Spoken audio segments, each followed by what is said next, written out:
Greetings, everyone, and thank you for joining us for this fourth in a series of lectures delivered by experts in the field of Caribbean and African diaspora history, designed to assist students doing CSEC and CAPE history, not just to help them to prepare for the exam, but to help them to get a deeper understanding of the topics our experts today will bring. We're hoping to have Professor Bello from Haiti. We're having some technical issues, but we're still hoping she'll join us. But we'll also have Ms. Mirta Desulmay, and I'll tell you more about our speakers later on in the program. But today we have such experts here to cover issues in the history of Haiti. And you should learn that name, Haiti, which you know as Haiti. Our experts will explain the issue of naming and misnaming in the course of their lecture. Or if they don't, you can ask, because we're encouraging you students and all those who are interested in the history of the Caribbean to ask your questions. You can post your questions in the chat and they will be sent to the speakers. Now, Haiti is central, this country of Haiti is central to any study of how Europe underdeveloped the Caribbean, as well as to any study of culture and resistance. And we must never silence the Haitian Revolution, which is going to be talked about today. Michel Rolfe-Trullo once said, the silencing of the Haitian Revolution is only a chapter within a narrative of global domination. It is part of the history of the West, and it is likely to persist even in attenuated form, as long as the history of the West is not retold in ways that bring forward the perspective of the world. And today, all of us here are helping to silence that momentous, to unsilence. Let me say that again. Today, all of us here, students, experts, audience, we're all here helping to unsilence that momentous revolution and its global impact. It's now my pleasure to welcome Mr. Earl Bousquet, Chair of the St. Lucia Reparation Committee, to give an official welcome to everyone. Mr. Bousquet, you have the floor. Thank you, and welcome to everyone. The St. Lucia National Reparations Committee and the Center for Reparations Research pleased to welcome you to our first lecture for 2021. And of course, this is taking place right now as the fourth in our monthly series, during which students and teachers, parents and guardians learn our history like never before. And as you have come to know, this series features a 2-hour session on the fourth Thursday of every month and is designed to foster regional awareness of CARICOM's reparation quest among high school students preparing for exams. But more than anything else, it introduces new facts, most hitherto unknown about the Caribbean's true history, veritably Caribbean history researched, written and presented by Caribbean people for Caribbean people and the whole wide world. Today's brief deliveries, not exactly formal lectures as we have come to know them, will offer accounts of history, of Haiti's history, and the role of that history in our history, our Caribbean history, with facts never presented and pictures never seen that complement current curriculum texts about this fellow CARICOM country that most other CARICOM citizens know so little about. Today's conversation with students and teachers, principals and parents across the region will be about slavery, resistance and emancipation, the Haitian Revolution in global perspective, because January is an important month in Haiti's history, as you will hear from the specific themes to be addressed. So we welcome the students under lockdown in school, at home across St. Lucia, and those in classes this morning. We welcome this morning two students in St. Vincent and the Grenadines joining us for the very first time today. And we welcome all students, teachers, and schools across the Caribbean rejoining us again for a first, second, or third time. We welcome our presenters, Professor Baina Bello of State University of Haiti and Ms. Mirta Desulmay, the Vice President for Advocacy and Public Policy of the Haitian Diaspora Federation, both from IT, in keeping with the theme for today's conversation with students. Ms. Bello will look at the historical context and Ms. Desulmay will focus on reparations. We also welcome Mr. Jomo Thomas, an attorney at law, former Speaker of the Parliament of St. Vincent and the Grenadines and chair of the St. Vincent and the Grenadines National Reparations Committee since its inception, and of which committee the vice chair, Honorable Curtis King, is also the new Minister of Education of St. Vincent and the Grenadines. We also again welcome, we hope, if we could make contact with him, Mr. Dobrin Omar, the Vice Chair of the CARICOM Reparations Commission and Chair of the Antigua and Barbuda Reparations Support Committee, who will comment on Haiti's legacies and share with our students his own Caribbean perspectives on Haiti's real place in our true Caribbean history. We welcome our other co-sponsors of this virtual schools history series, the CARICOM Reparations Commission and Vice Chancellor of the UWI, Professor Sir Hilary Beckles, the Program Manager for Culture and Community Development at the CARICOM Secretariat, Dr. Hilary Brown, the head of the UWI Open Campus St. Lucia, Mrs. Leslie Creden Mitchell, the Governor General Emerita Dame Paulette Louisi, and the National Nobel Laureates Festival Committee, Principal Dr. Keith Nurse, and the Sir Arthur Lewis Community College, founding father of the St. Lucia Folk Research Center, Monsignor Patrick Anthony, and our latest co-sponsor, the program Talking History on Nationwide Radio in Jamaica, which will be rebroadcasting the school's lectures monthly as of today's. We also welcome the teachers and students across St. Lucia, as we well appreciate the nature of the multiple challenges facing the Ministry of Education and the Chief Education Officer, the teachers and principals, parents and guardians, in ensuring the process of teaching and learning continues at home and in classes during and despite COVID.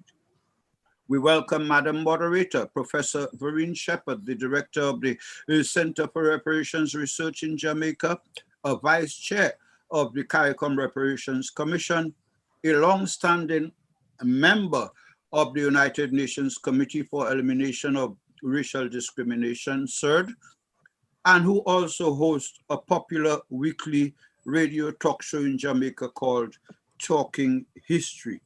We are aware that in many cases across the region, students simply do not have all the access to affordable devices for online learning, which issue is of more import today as virtual teaching and learning are increasingly becoming the new norm.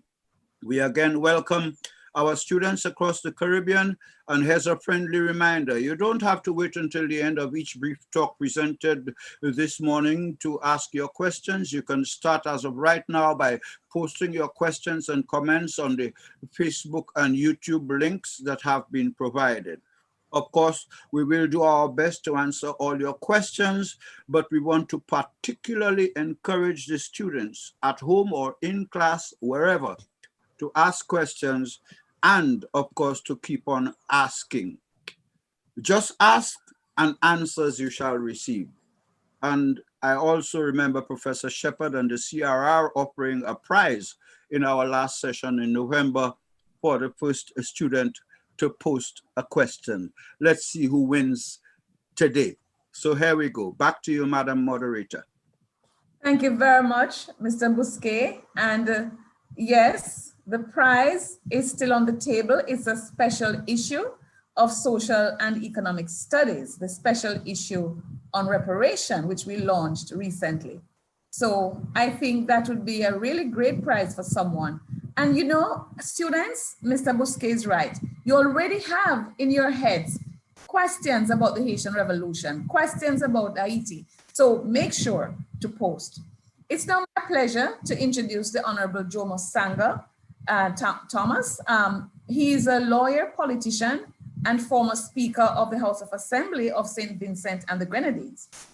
He was first educated at St. Mary's Roman Catholic School and St. Martin's Secondary School, after which he went abroad for his tertiary education and received his BA from Brooklyn College, an MA from Howard University, a JD from Rutgers University, and an LEC from the Hugh Wooding Law School in Trinidad and Tobago.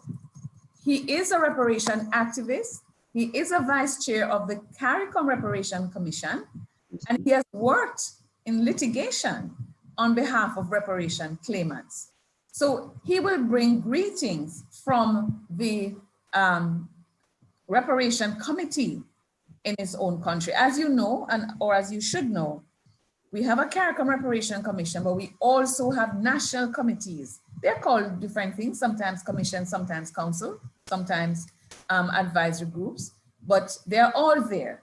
And he will bring greetings on behalf of the committee in St. Vincent and the Grenadines. Over to you, Jomo. Thank you so much, Dr. Shepherd. It is an absolute delight to be part of this program this morning.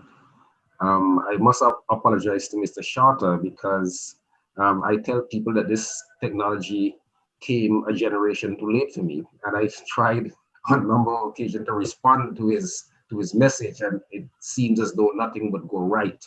But here I am talking as chairperson of the St. Vincent and the Grenadines Reparations Committee, which was formed back in 2013. And I must say, when we were formed in 2013, I remember going as part of a delegation with PM Gonzalez to the CARICOM heads of government meeting in Trinidad. And I was saying to him, well, PM, if we can get 5 or 6 countries to support reparations, this would be a great thing. And then at the end of the meeting, we had a unanimous understanding and agreement from CARICOM that we would start this process of explaining to the former enslavers that they had a case to answer. So we have come a long way in 7 years here in St. Vincent. We are doing the best we can do. In fact, later on this afternoon at 12:30, I would make an address to the Rotary Club on the topic reparations and the Windrush generation. So that's something I'm looking forward to. But we have done a fair amount of work here, and we continue to do that work. As it relates to the topic for today, slavery, resistance, and emancipation, the Haitian Revolution, it is important, I think, that we do the work which critically says we must remember not to forget, because the revolution in Haiti has almost been obliterated from the minds of our people, because I don't think that the forces, the B, would like us to remember the historic importance of the revolution. You know, the African-American historian John Henry Clark says that the Europeans did not only conquer and colonize the world, they also colonized information about the world. And I think that is so important, because the historic triumphant revolution has been so marginalized, even among people from the Caribbean, that we don't speak about it and speak about it sufficiently. And I'm glad that the St. Lucian Reparations Committee, in keeping with the UWI and all of the forces and central to reparations in the Caribbean, are doing this series, because I think it helped one by one, step by step. We are bringing this information to our people with the hope that they would gain a better understanding. But to put in, and I don't want to go too much into this, because I'm sure Professor Bello and Professor Desulmay would speak to this question, but to put in what the Haitian revolutionaries were able to do was to beat back not only the French, not only the most powerful, probably the most powerful military organization, institution in the world, led by Napoleon. But this was an invasion not only of the French, but of other European powers. And they were able to beat them back. In fact, the beating which our Caribbean brothers and sisters in Haiti were able to land against the French was so significant that the French had to sell over 15 million acres of land in the United States, which people who are doing American history would know as the Louisiana Purchase. They had to sell that because of what they lost as a result of the enslavement of African people in Haiti. So that has to be brought into perspective. And I know some people, a number of people in the Caribbean has read CLR James's definitive work on the history of the Haitian Revolution. But enough is not being done. We don't have enough of that in our schools. We don't have enough of that historical memory. And I'm glad that we are doing this today. People like Thomas Jefferson, the early presidents of the United States, had a hatred for the Haitian Revolution that I think that we need to know, because sometimes many of us in the Caribbean come back and celebrate these individuals as founding fathers and persons who are interested in freedom and so on and so forth. So I'm sure that all of our presenters today would do well for us, and our students would be better for it. All of us who participate would be better for this. So I just want to say again, on behalf of the St. Vincent and the Grenadines Reparations Committee, that we are delighted to participate in this. I know that some of the students should be listening in, because the minister, as Bosque said, the vice chair of the St. Vincent and the Grenadines Reparations Committee is now the Minister of Education, and he has instructed his the person in his ministry responsible for secondary schools to ensure that the students of St. Vincent who are doing CAPE and such other examination preparation listening. So thank you for having me. It's a delight to be here. I hope I can take in some of this, but I also have to finish up my preparation for the reparations conversation I have this afternoon at 12:30. Thank you. Thank you very much, Honorable Jomo Thomas. Thank you so much. Let me just show the prize. I thought I might do this. I don't know if it will be picked up, but this is the special issue of Social and Economic Studies launched recently, and this is the prize being offered. So make sure you put your questions in the chat. It's now my pleasure to introduce to you our first speaker, Miss Mirta Desulmay. Born in Haiti, but raised in France and Jamaica, where she now resides, Mirta Desulmay began her academic career studying languages and literature in France, Spain, Germany, Georgetown University in Washington, D.C., and at the University of the West Indies in Jamaica, the Mona campus. She is the president of the Haiti-Jamaica Society, which I think was formed in 2004. She's a linguist who speaks 5 languages, a speaker, writer, interpreter, translator, business consultant, media resource person, and advocate for Haiti, whose goal is to redeem the image of Haiti by countering pervasive media distortions. And we all know about that. In May 2010, Ms. Desulmay was appointed the Caribbean and Latin American representative and Vice President for Advocacy and Public Policy of the Haitian Diaspora Federation. And of course, that has a role.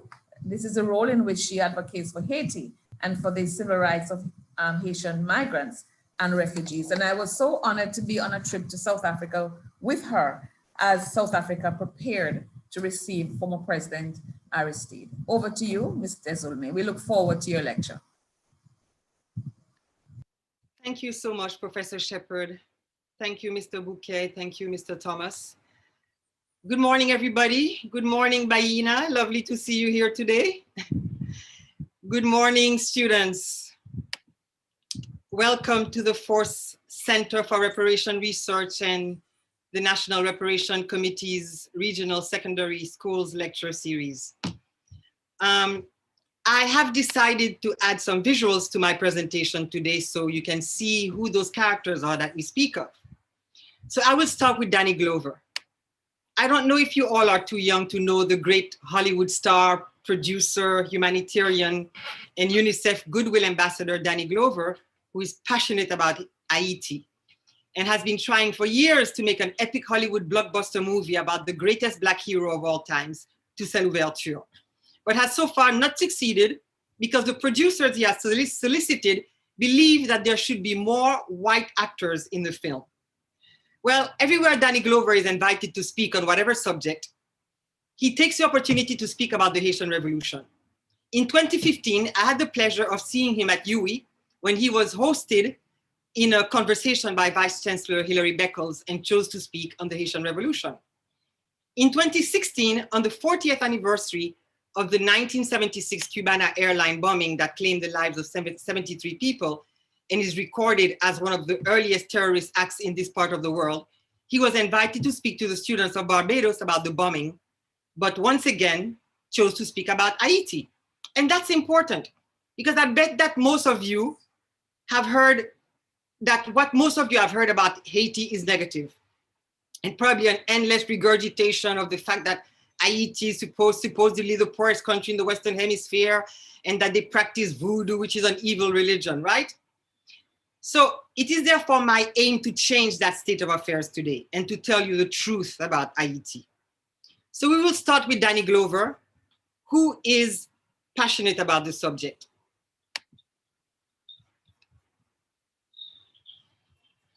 One second, let me share my screen.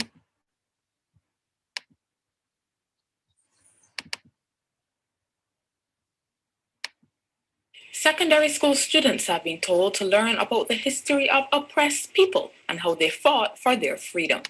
The advice came from American actor and social activist Danny Glover.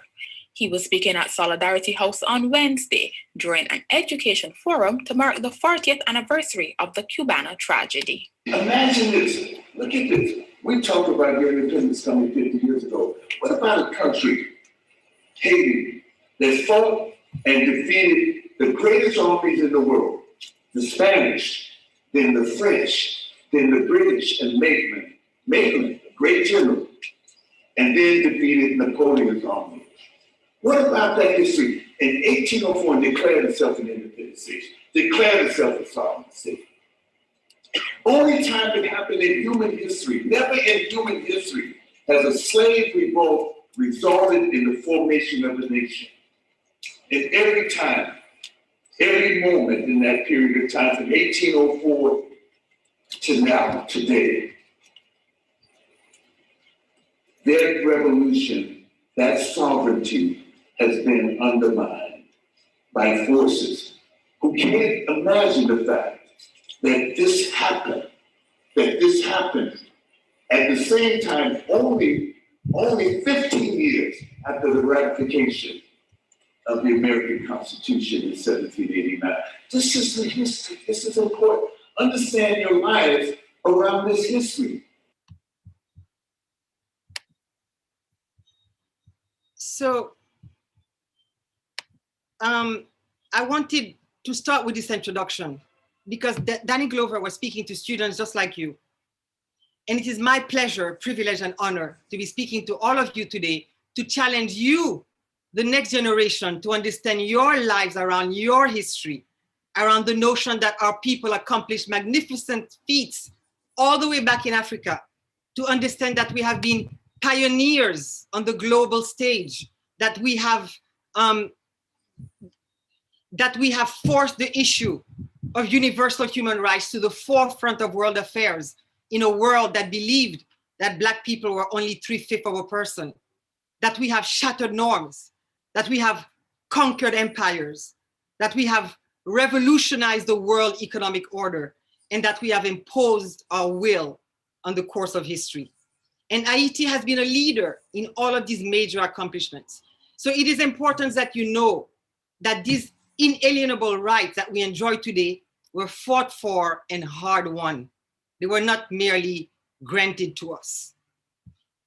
Reparations for slavery will be the defining issue of the 21st century, because there simply can be no peace without justice. The Pan-African world is presently leading an international campaign to obtain reparations for slavery.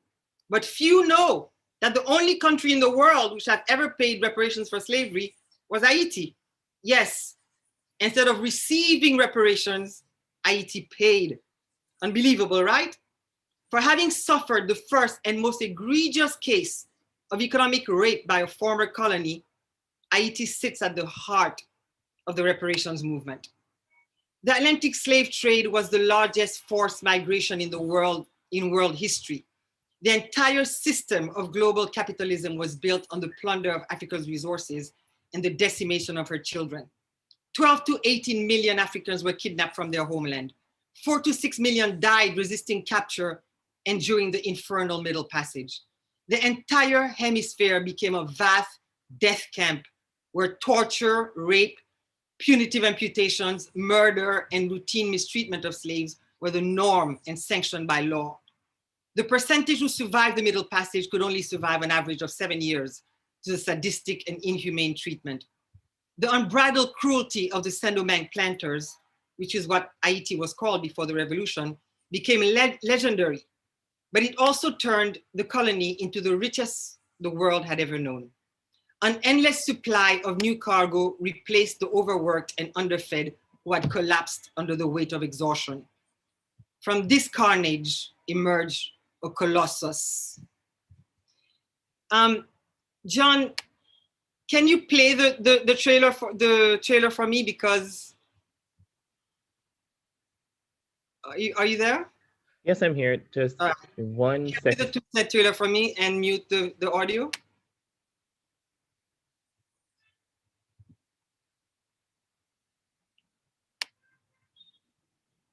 The Haitian Revolution was an earth-shattering phenomenon which shook the very foundation of the Atlantic world. It was the greatest war of liberation and represents the most thorough case study of revolutionary change in the history of the modern world. From 1791 to 1804, in 13 years of heroic and Herculean internal and international warfare against the world's greatest powers, Britain, Spain, and France, a colony populated predominantly by plantation slaves overthrew both its colonial status and its economic system and established a new independent state of entirely free individuals with former slaves constituting the new political authority. The revolution was social, economic, and political, and remains the only case in which, wait, you have,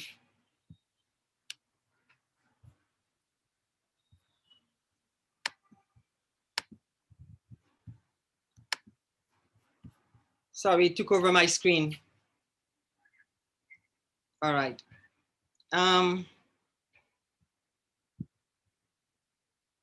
Where was I?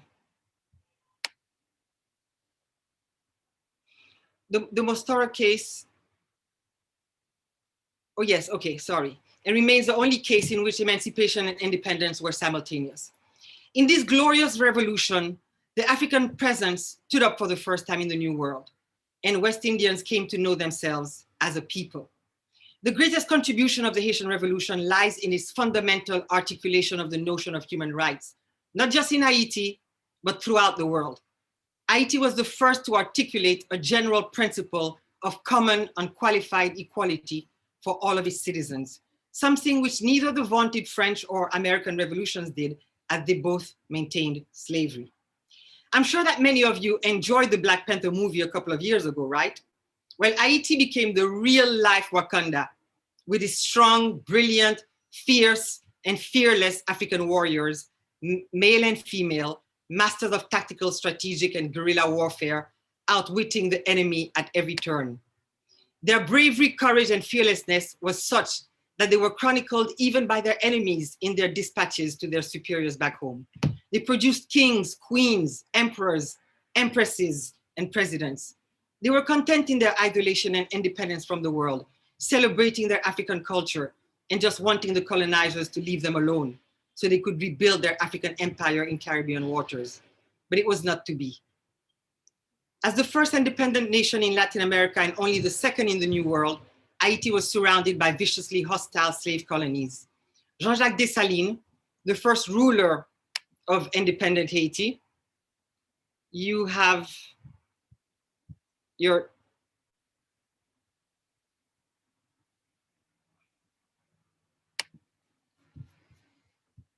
You're showing the video? Sorry.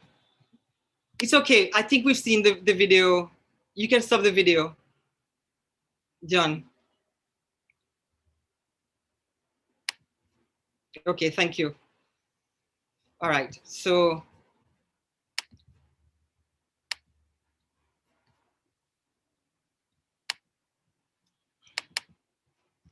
This is a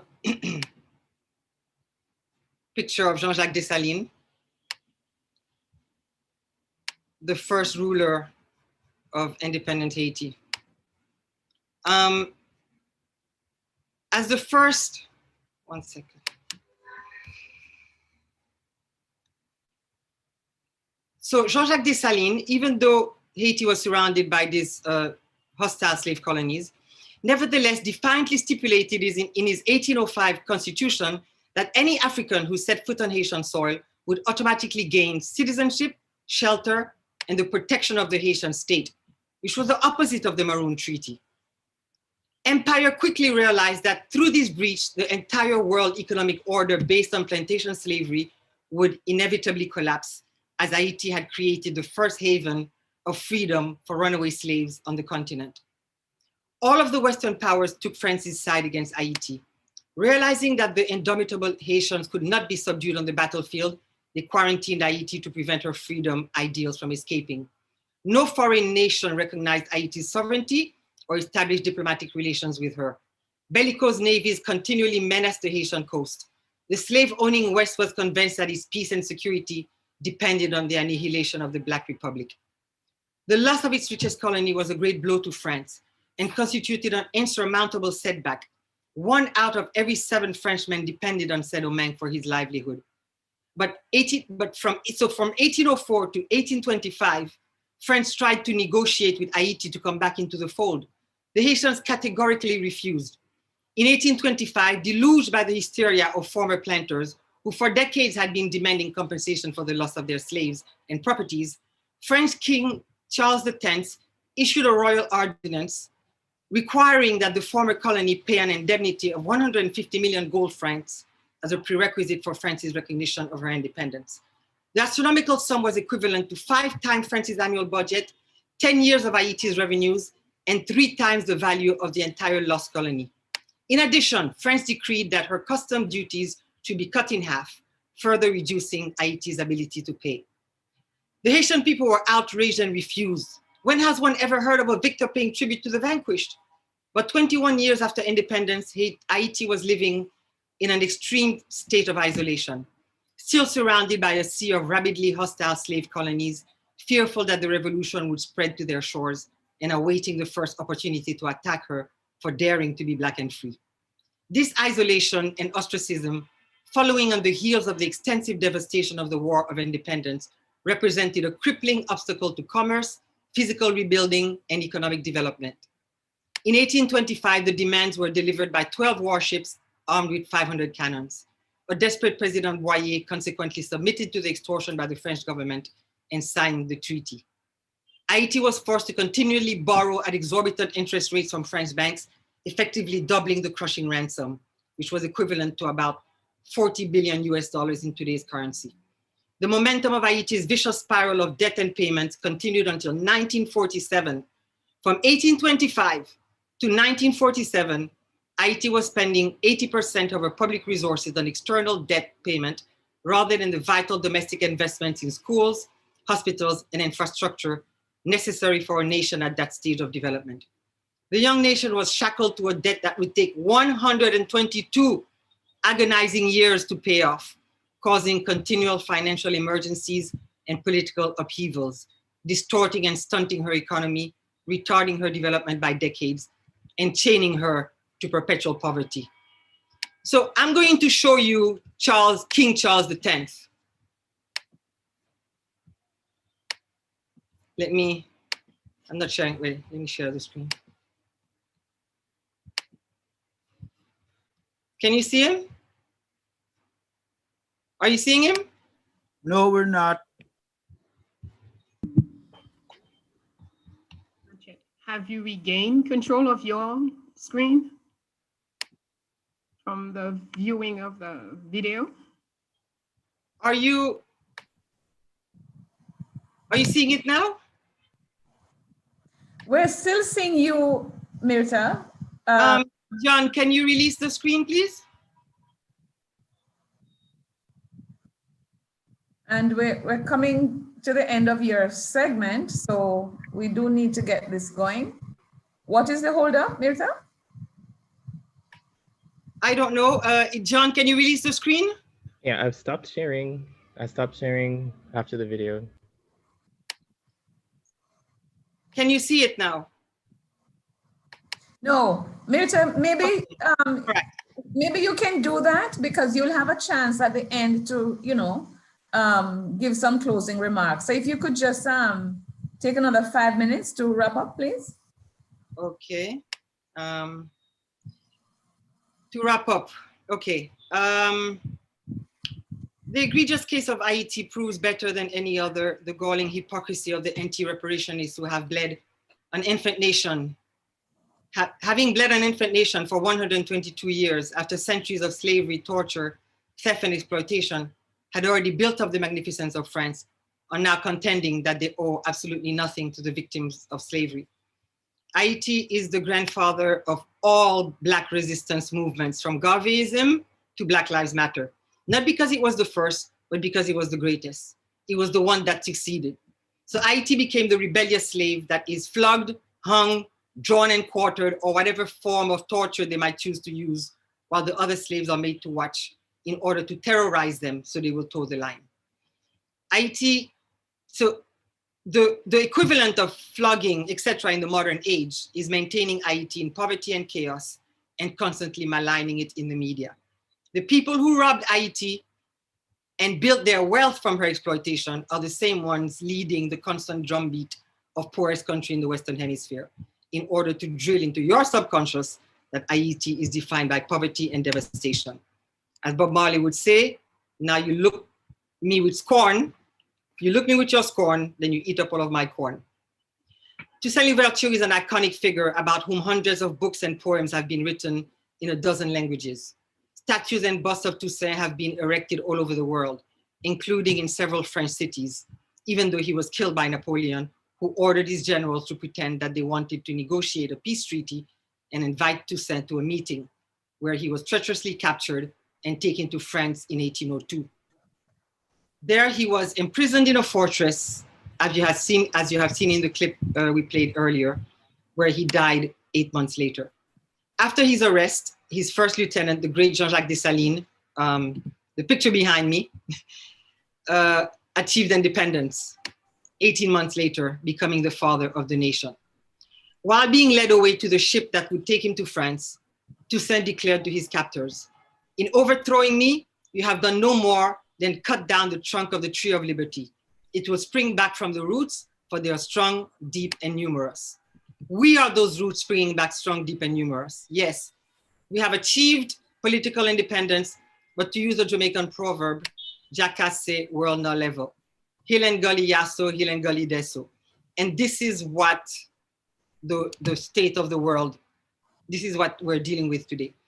So though we have the external trappings and window dressing of independence, we're still trapped in an unjust white supremacist world economic order, which continues to exploit and profit from the developing world's resources and refuses to acknowledge that theft and looting of Africa's resources, enslavement and forced labor of her children, systemic racism, and unfair trade policies continue to place Africa's descendants at an unfair advantage, bearing the brunt of innumerable social upheavals engendered by the discrimination which persists to this day. John, can you show the image of Africa feeding Europe? Because I'm afraid if I try, I won't succeed. Of course, So, 1 second.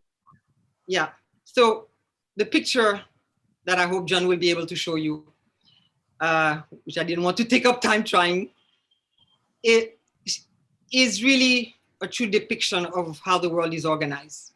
The rich so-called first world countries are living at the expense of the resources stolen and the labor exploited since the Europeans first set foot in Africa. But they call us poor and set up elaborate systems which make it look like they are quote unquote aiding us when we are literally the ones feeding them. We as the people will never be truly independent or have self-determination until we have received compensation for all the plunder and exploitation in the centuries of unpaid labor in order to establish a level playing field and place our nations on the path of economic and social development. Another Black History Month is coming up next week, during which not a word will be breathed in the English-speaking Caribbean about Haiti's role as the, so this is the image, this is what the world is like today. The West is being fed by the so-called third world. We are the ones who are feeding them for them to be fat and prosperous, but they call us poor, right? Okay, so another Black History Month is coming up next week, during which not a word will be breathed in the English-speaking Caribbean about Haiti's role as a foundational pioneer of universal freedom. Giant liberators like Toussaint Louverture and Jean-Jacques Dessalines, without whom many of us might still be walking around in shackles today, will elicit never a whisper when tributes are paid to the regional heroes. So I will leave you, well, there's a clip I want to play which Professor Shepherd will tell me if I can play it. It's the last clip. Go ahead, Mirta. Let's have this, and then we'll go to Professor Baina Bello. All right. Okay, so this is what I'm going to leave you with. Who asserts that there has never existed a civilized society in which one segment did not thrive upon the labor of another. As far back as one chooses to look, to ancient times, to biblical times, history bears this out. In Eden. Let me explain the background first. This is it's a scene from a magnificent movie about the Amistad, which is the only slave ship to return to Africa. It takes place in 1839, when some Africans who had been sold into slavery revolted and killed the crew, but spared the captain so that he could take them back to Africa. The captain misdirects them and takes them to the United States instead, where they are arrested and imprisoned.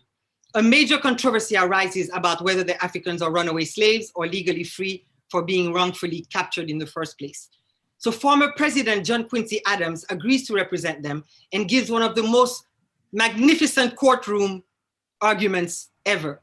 You really need to watch this movie in full. But after we watch this clip, I will tell you why it's really about Haiti.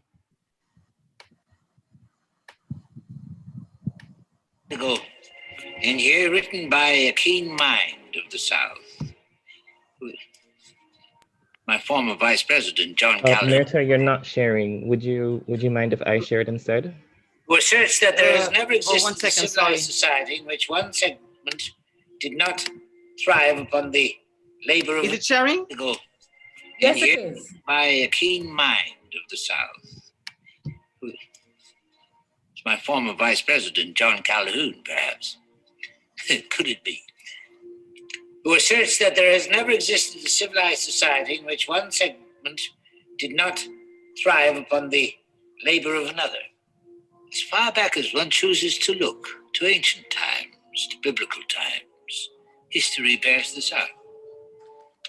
In Eden, where only two were created, even there, one was pronounced subordinate to the other.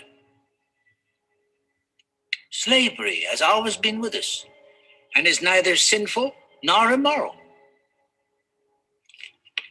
Rather, as war and antagonism of the natural states of man, so too slavery, as natural as it is inevitable. Well, gentlemen, I must say I differ with the keen minds of the South. and with our president, who apparently shares their views, offering that the natural state of mankind is instead, and I know this is a controversial idea, is freedom. Is freedom. And the proof is the length to which a man, woman, or child will go to regain it once taken. He will break loose his chains. He will decimate his enemies. He will try and try and try against all odds, against all prejudices, to get home. Saying, hey, would you stand up if you would?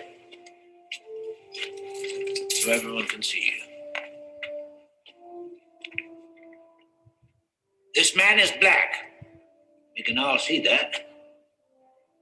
But can we also see as easily that which is equally true? That he is the only true hero in this room. Now, if he were white, he wouldn't be standing before this court, fighting for his life.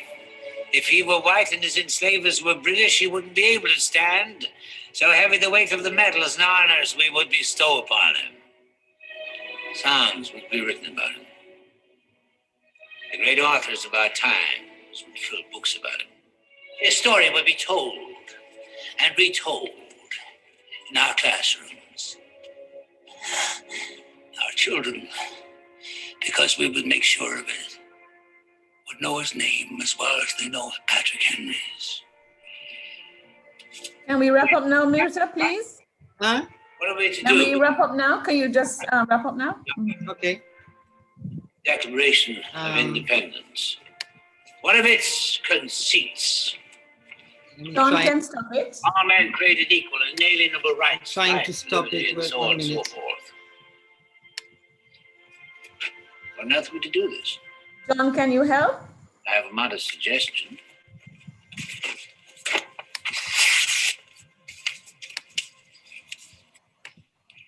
I think she We got it. really need to give Professor Bello some time. So I'm trying to stop the video. Sorry. John, can you help? Yeah, it stopped, Mirta. You're not sharing anymore. Okay. All right. Okay. So yes, Tonight I was talking with my friend Sinke, it's still going. my place, and we were out in the greenhouse together. I mean, it's all very interesting, but I think that we have to be fair to the other speaker. You're muted, Mirta. I'm trying to stop the video. Sorry. He invokes his ancestors. I don't know why it's Tradition.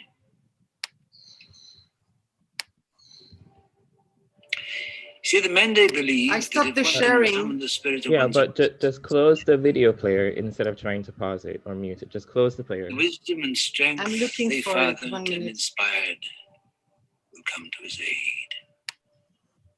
It's not on my screen.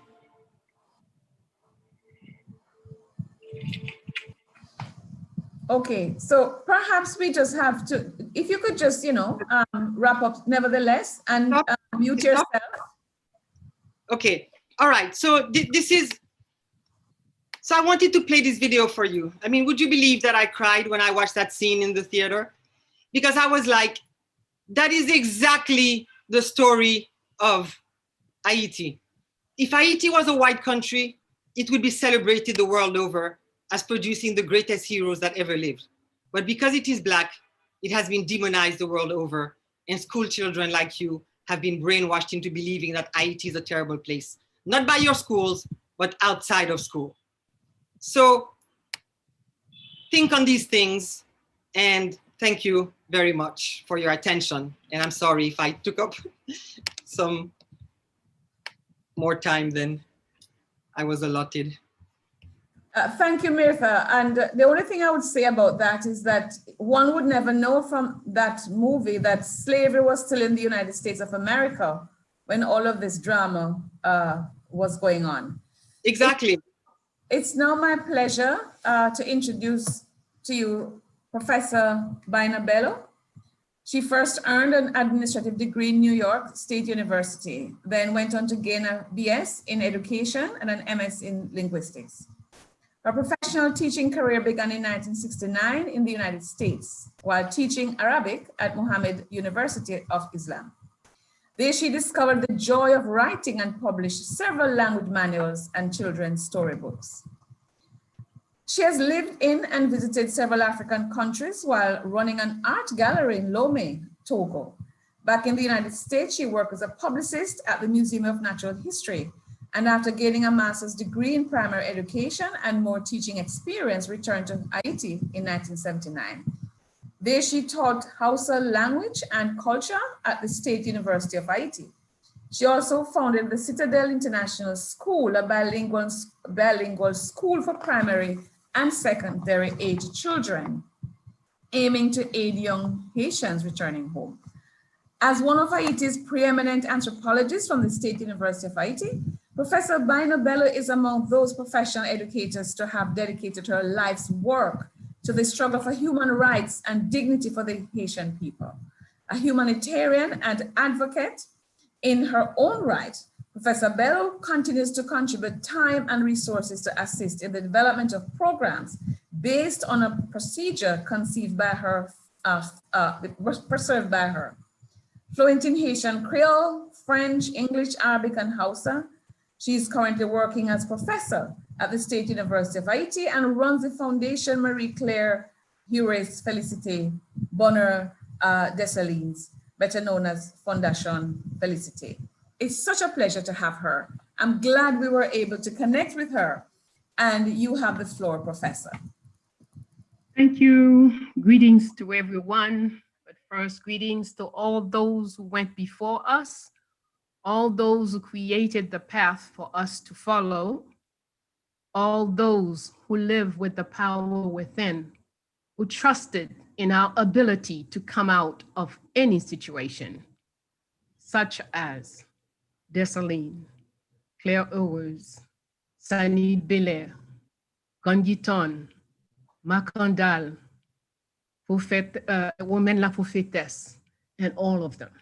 Thank you for what you did, and thank you for the road that you left for us.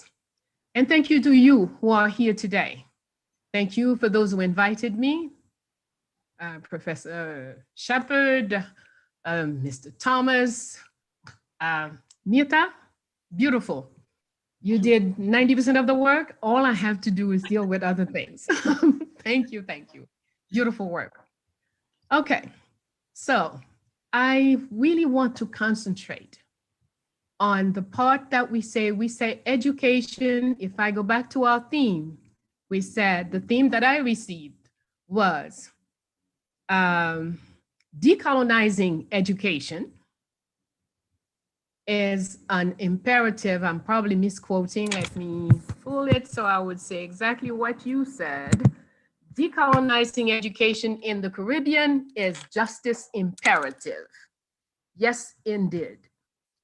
So what is colonization? In order for us to decolonize, we must know what is colonization. Colonization is when a people grabs another and miseducate that other with lots of false or deformed information. So, example, Mirta just showed us how Haiti's artistry is not known in the Caribbean. But you might be even more surprised to know it's not just Haiti's artistry that you do not know. Oh yes, I do say artistry and not his story. Yes, it's not just artistry Haiti's artistry that you don't know. You in Jamaica, you probably don't know 90% of Jamaican artistry. If you're in the Grenadines, St. Lucie, St. Vincent, I even hear some of us saying our island has no history. That is not true. A tree has a history. A stone has a history. A dog has a history. How could your island not have one? Impossible. Every living form has history. So please, even if it's written in your books, unless it's for a test, don't put that and don't say that. Of course, you want to pass the test, so you give them the answer they want. But otherwise, you do not say things like that. We all have. And I'm just going to show you a little bit. St. Croix, for example, 1773. 3 women freed St. Croix from the colonizers, the Dutch colonizers. Do St. Croix people have that in their history books? No. Jamaica has Nani and Kojo. Jamaica had more revolutions than Haiti. Do Jamaicans have that in their history books? No. So don't say you don't have a history. Say you do not know your history yet. You're going to go hunt for it. That's where science begins. That's where decolonization begins. Any information received from colonizers must be seen as suspect, must be questioned. Every which way, we must question. So decolonizing, the first step to decolonization is to question everything that is taken for granted. For example, we call the area, we refer to this area as Caribbean. Did we name it that? Do we know who named it that? And do we know why they name it that? We sometimes refer to our area as West Indies. What does that mean? Western part of India? Question. We need to question this. Please, the biggest thing you could do for yourself, you, my future, you, my grandchildren, my great-grandchildren, who will be running the spaces tomorrow, who are the rulers of tomorrow. The first exercise you must profess and become expert in is questioning. Questions open the way to knowing. Without questions, you just learn by heart, and then you never know. You just know how to recite, but you do not know. In order to know, we must question.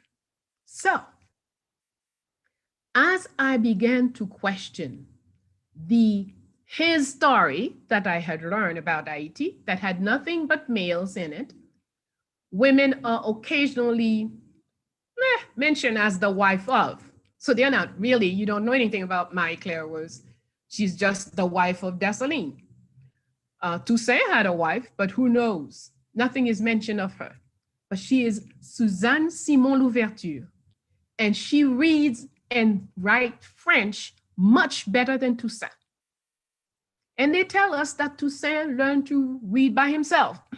Find it odd that your wife knows how to read and write, and then you're gonna go learn on your own by yourself. Bizarre. Question. We must question everything we hear. Haiti. Haiti was the name of this island over 4,000 years prior to invasion by Euro-Christians.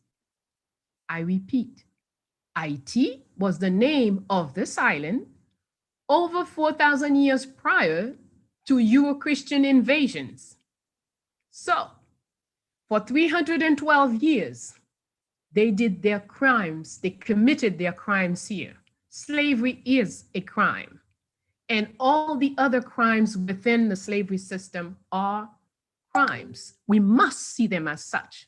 We cannot say, oh yeah, they hang them, or that's the way it used to be done in that time. No, I'm sorry, that is a crime. And criminals must be punished for their crimes. That's the way the young people must think. That's the way you must set your mind. When you're lawyers, you must ask yourself, who wrote these laws that I am reciting? For what purpose? And if you find out those laws are written against us, written for us not to go forward, then you need to create a new law, not just recite the law that is in the book. Question is a must. In medicine, do you know that Black people do not use vitamin D, we don't have the same effect in our body than other people? Well, there are some young people who are working on creating the right vitamin Ds for us, because our body have a different reaction with both the sun and every form of vitamin D that is on the market today. And vitamin D is vital for your immune system. How did they get to this? They question. So the biggest thing I hope you come out with from this talk today is that you learn that you must question everything, because nothing is done in our best interest. And in order for us to get to our best interest, we must question. So, but I know we must talk a little bit about IT. IT is our stream. I will pick up from where Mirta left off. So after independence, number one, Independence Day. There are two Independence Days, in fact. The first one is ignored. The second one is only mentioned. Dessalines first declared independence, national independence, in a town that he named. When he arrived on that colony, in that town, it had a colonized name, Fort Dauphin. Dessalines, his first act was to rename that town and name it Fort Liberty. And in that town, he declared our national independence. So informing us that we were independent and setting an appointment for January 1st, 1804. So this was November 29, National Declaration, 1803, and January 1st, 1804, for the Universal Independence Declaration, Universal Declaration of Independence. And in that, the first thing he said was, I take the universe as my witness, as I declare this land a land of the free for all the people in the world. Land of the free, he named our island. Anyone running away from slavery, setting foot on this island, will become instantly free. Any Black person running away from slavery, setting foot on this island, become free and a citizen. That is no light declaration. Slavers will slaughter entire continent to regain one slave. So when you make such a declaration, you mean you're ready to war. You mean to go to war against all slavers. And that's exactly what happened. In fact, not long, a couple of years later, about 300 Jamaicans came here on a boat, and they were welcomed. And when the British government said, oh, you have my property, Dessalines responded, well, yeah, those boats out there are yours, maybe. But that's it. We have nothing else that belongs to you. Everybody else here is a free person. So we have to, those are the parts, the elements in history they will not want you to know.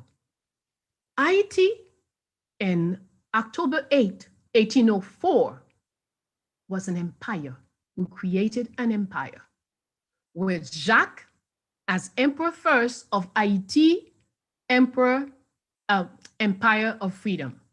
That's on Jean-Jacques Dessalines' letterhead. Jacques, Emperor First, he's not Jacques First, Jacques, Emperor First of Haiti, and Haiti is written Hayti, Empire of Freedom. So, why did he create an empire? Well, if the man already declared on January 1st that anyone stepping foot here would become a citizen, he obviously went on to further his idea, to structure the idea by creating an empire, which meant when Cuba would become free, if Cuba wants to join with Haiti, if Jamaica becomes free and wants to join, so instead of having several little independent countries, little islands, we would have an empire together. That was, when we look at some of his actions, we understand that's where he was going. When you guys would be ready, then you would join the empire and we would have one empire of freedom. These are information that very few people will share. Most people write and need that their text be approved by somebody, or they need to be financed. And in order to be financed, you have to write it a certain way. You have to say certain things, you have to remove other things. Economists in Haiti never mention the fact that in 1914, the United States Marines entered Haiti and stole the entire gold reserve of the country. Everybody knows it. There is the name of the boat, there's the number of the boat, there's every piece of identification. But people are afraid to say or write things that will displease slavers, because slavers still exist. They have new forms. Slavery have different shape, but it still is around. Important elements. So the Empire of Haiti, Empire of Freedom, the Kingdom of Haiti, run by King Henry and Queen Marie-Louise. Oh no, I jumped too fast. Let me take a little minute to talk about Marie-Claire Heureuse Félicité Bonheur, the Empress, the first Empress of Haiti. A woman who clearly, in those days, declared, number one, you see this is a woman of her own mind. When Desulmay asked her to marry him, she said, if I'm to marry you, you have to agree to 4 conditions. Okay, tell me. Number one, you have a child with this one, a child with this woman, a child with this woman. You will collect all your children, bring them to the notary, and recognize them. So I said, okay, that don't bother me, fine. You will give to the mothers means to raise your children properly. Okay, I'll take it out of whatever I was gonna give you. She says, that's all right. The children, that's us tomorrow. Number 3, your enemies, because you become enemy with someone, don't mean I have to. Don't you understand what I'm doing here? I'm running a war for liberation. You mean I could find Ochambeau or any French general sitting in my... It's possible. It's not because you're enemy with someone that I have to be. Until this person does something to me, I am not an enemy. He agreed. And the 4th one is escapes. But let's go on. So the great Desulmay, had to sign a contract in order for her to marry him. And as they both became emperor and empress in Haiti, when the emperor said something that was not correct, not in accord with the Constitution, the empress would rise and say, forgive me, Majesty, did you just say our Constitution says, Article so-and-so, da, da, da, da, da.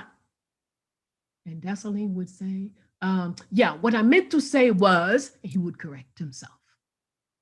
Now, that is showing us a woman who knows who she is and assume her own. She's never rude, very soft-spoken, very calm, but she does not let anything go.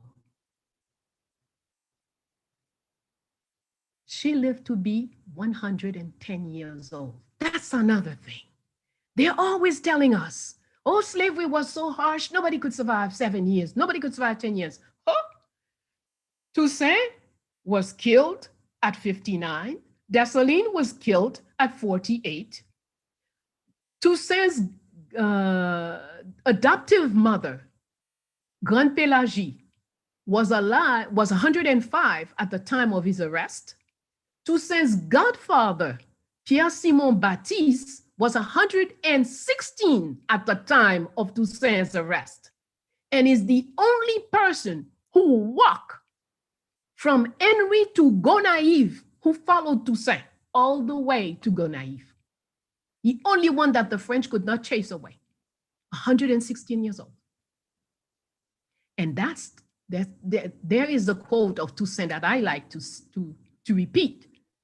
Not what he said to the French, but what he said to us. When his godfather said, but You can't leave. The revolution is not yet over. Toussaint responded, every woman and man is where they're supposed to be. Victory is ours. Don't you worry. So though he's living in 1802 and the revolution is not over, but the man has vision and he saw, he has placed everyone.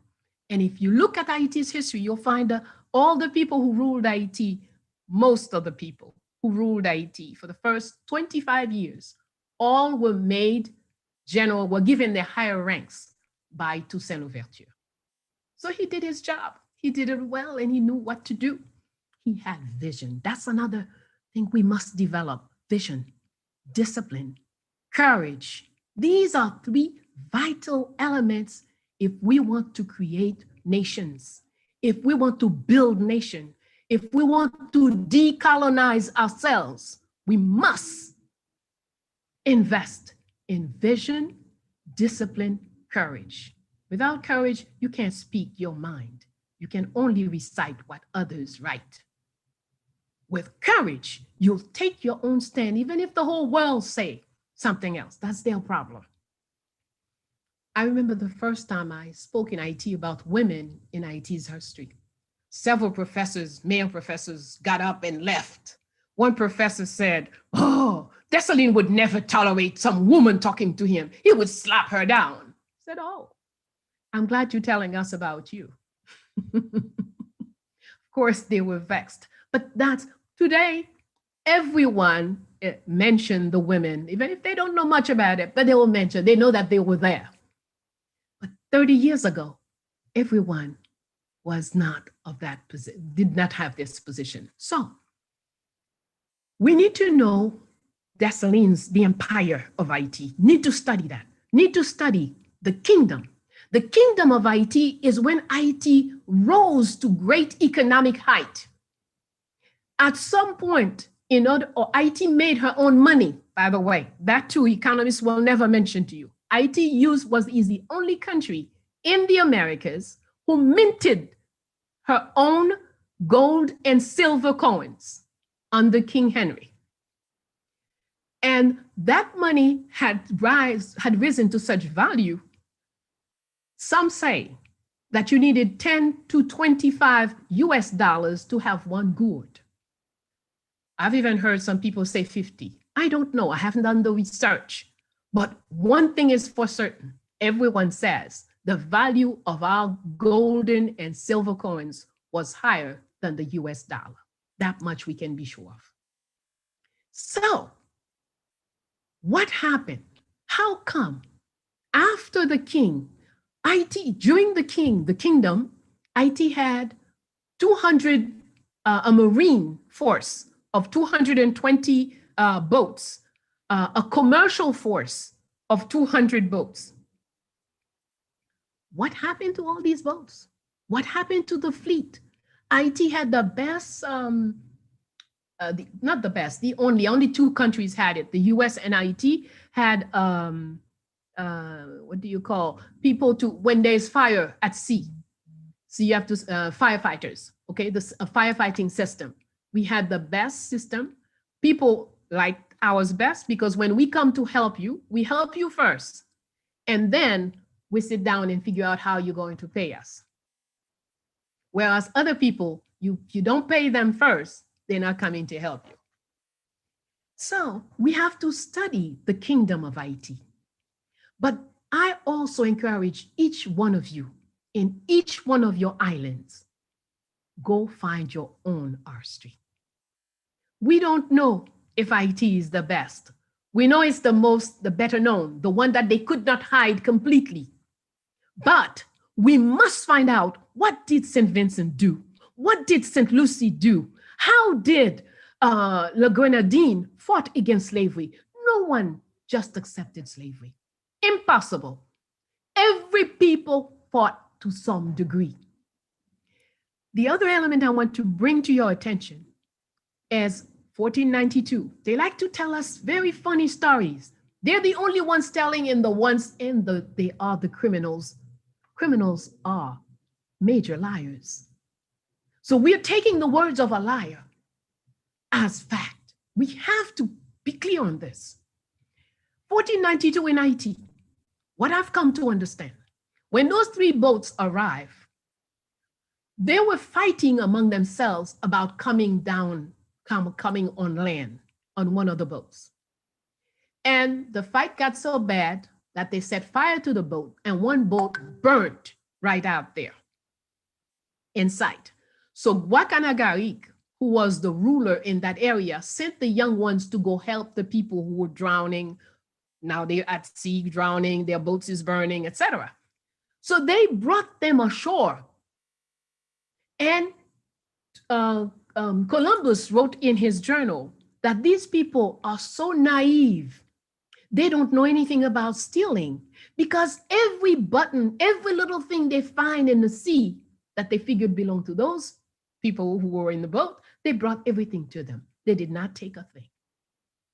So that tells us something. When you behave properly as a human, certain people see you as naive, as stupid, etc., etc. But the most important thing, the boats didn't just come, but they got in trouble, they were helped, and they were brought in. They were aided. And then those who were rescued at sea turned on the ones who rescued them. That is a lesson we must learn here. We must know this. Anyway, within 11 years, the Euro Christians, estimated the population of Haiti at the time between, some say 2.5 million, some say 3, some say 5, some say 10. Between 2.5 and 10, they estimated. But they all say by 1503, there was but 100,000 souls alive.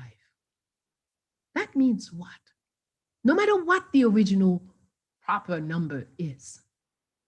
So you slaughtered them, and there remained only 100,000 souls. And that's what you're saying. And we must be careful. We're telling our children, we're repeating their words. They say, oh, the Indians died. They did not die. They were living for 4,000 years here, and they didn't die. You arrive, establish criminal structures, and you kill them. They didn't die. There's a difference between dying and being killed. We must always be clear on that. So, but the important thing that I wanted to share about this period, there were 5, the crown in Haiti is called a crown, the government, the key of the government body is called a crown. The crown is made of 5 people. It can never be 5 men, the law is clear. It can never be 5 men, it can never be 5 women. It has to be a mix. 1, 4, 2, 3, whichever way it goes, but it can never be 5 of one sex. That's clear. Now, when they landed, there were 5, 1 woman and 4 men. Within 3 years, the 4 men were dead. Some were killed, some died in battle. But the woman survived. And she survived for 10 years until 1503. And when they could not, I found 2 important information. Ovando, the Spanish governor, wrote to the Queen of Spain saying that everything he did, he can't capture this woman. Militarily, they can't take her. So he's trying all kinds of tricks. So far, they've not worked. So the Queen wrote back, you need to have a peace trick, a peace treaty trick. So he invited her to come and sign a peace treaty. She refused to come, but she says, all right, but you could come to my place and we could sign the peace treaty. So he agreed. So he came to Yaguana, which is today Leogane in Haiti. So they came there, they signed the peace treaty. There was nice welcome committee, dances and everything. And when the peace treaty was signed, he gave a signal to his mercenaries around and they started slaughtering. They had orders to kill every living thing, burn every tree, kill every animal they could catch, not just the people, kill every living thing on that island, on that town, except for the queen and 20 of her family members. So they grabbed those, tied them behind a horse, dragged them from Leogan to Santo Domingo. Today, that's an 8 to 9 hour ride by car. Imagine being dragged by a horse for that distance. So they say only the queen arrived, still alive, though just bones and blood, having left all her skin and flesh to the stones and trees on the road. Just bone and blood. They put her on a trial, accused of treason against Spain. Now that's Christian justice. She's found guilty, of course, and sentenced to be hung the next morning. During the night, a priest came to see her and asked her to convert to Christianity. She said, so that she could go to paradise. She asked, are there any Christians in paradise? He said, of course. She said, then I don't want to go there. So he reported back to the government that she said that. And so they reconvened and added a death to her death sentence. So she will be burnt and hung. That's Christian justice for you. So it's important for us to know these things, to understand the mentality of those that we treat with today, because that mentality has not changed. We think they have because of appearances, but we have to understand that's not the case. So Mirta clearly explained to you how things have continued and as far as blocking IT. But I will give you only two quotes confirming this. A, Napoleon Bonaparte said, my decision to attack the movement of Toussaint Louverture in Saint-Domingue is not made on power or money. It's made on the determination to block the advancement of Blacks across the world. Block and keep from happening the advancement of Blacks across the world. That's Napoleon Bonaparte. A little bit over 100 years later, Franklin Delano Roosevelt said practically the same thing. He said, we must always have a program where we put those who have shoes in Haiti, those who have shoes against those who don't, those who are light-skinned against those who are not, those who are this against those who are that. That is the only way for us to have our foot on the neck of these Black people who slapped the white world in 1804. Clear. Their policy is to keep you from advancing because they can't digest what you did in 1803, 1804. We have to understand that. So why do we have the illusion that we go to school to become educated? No, we must not look at it that way. We must understand in the education, the poison is set. In the structure of the education, the poison is set. We must question it all. And we are duty-bound, researchers, historians, scientific, whatever area you're in, don't recite. Question the material you have. Once you have the authority, you must use it to question and find the proper way to our collective best interests. That's the aim, our collective best interests. Our education has to be about training our children to become freedom fighters, training our children to know about freedom and want freedom by any means necessary. That's what education has to do. We have to be about creating children who know they must rule tomorrow. Therefore, they must have authority. You cannot have authority if you don't know who you are. If you don't know who you are, you don't understand your people. If you don't understand your people, you cannot love your people. You must know who you are. And the hard thing is, as teachers, we must be working on ourselves as we prepare for the generations that are coming after us. It is a must. Justice, an imperative, yes. Reparation is a tool, but it cannot be the tool. because the trick has been used before. Remember, 40 acres and a mule. It was a form of reparation. Our people demanded, and they got 40 acres and a mule. But how many of us know that the mule does not reproduce itself? See, even in what they give you, the trick is set. So when you get 40 acres, there is no way for you to work 40 acres of land on manpower. You need animal power. But when we each have a mule, within a few years, all mules will die. If we were to have a horse over here and a donkey over there, then we would have mules to come, and donkeys, and even horses would come out of it. Then we would always have animal power.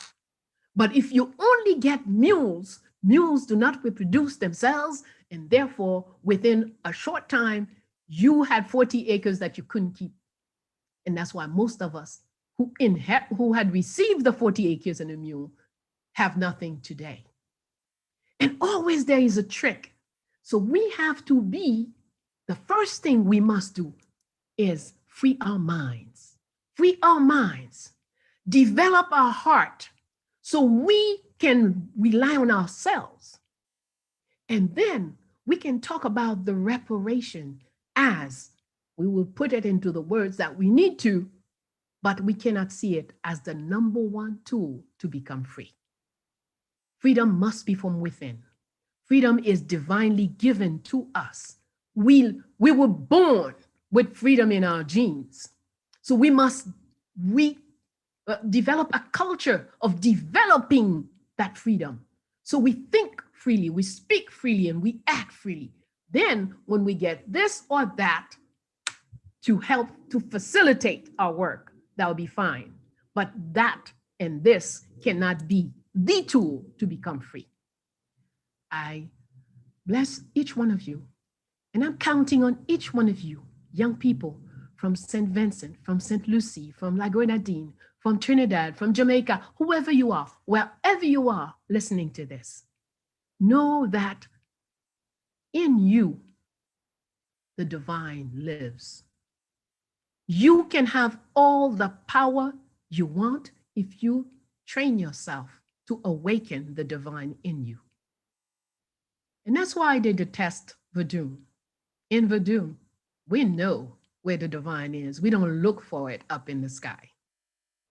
Be blessed, be courageous, be disciplined, and let us build our world. We're counting on you.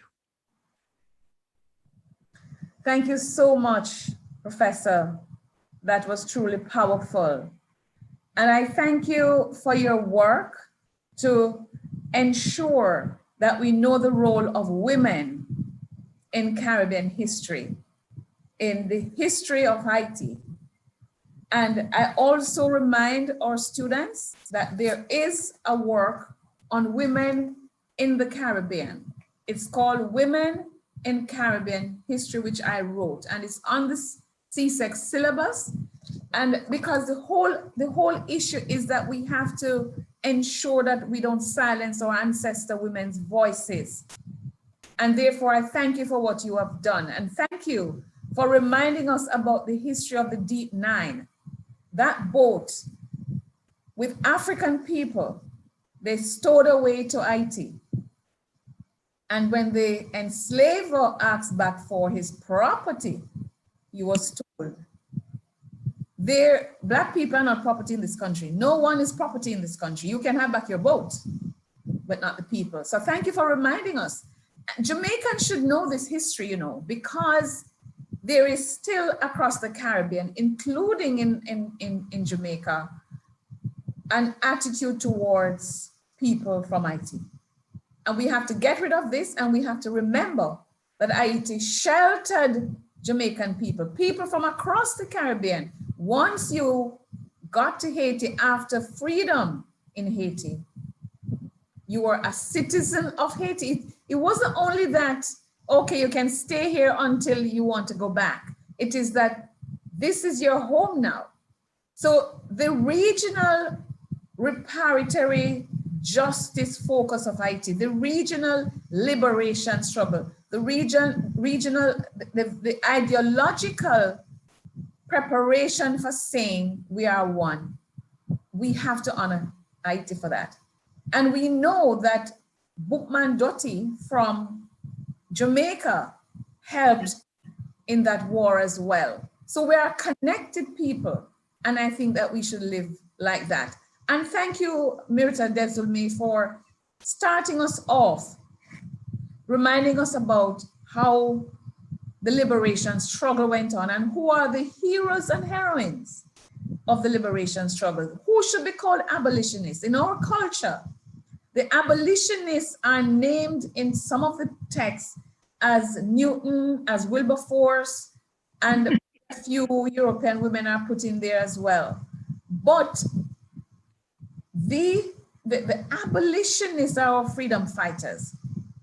And yes, our students should be proud of themselves, proud of their history, and they should know who they are. And thank you for saying that, Professor. However, if history is not compulsory in our schools, very few history students exist even at the universities now in our region. If policymakers don't ensure that this is corrected, how are our children going to be anchored to a sense of identity and also to a more liberating narrative of self? So the two of you have really given us a lot of food for thought.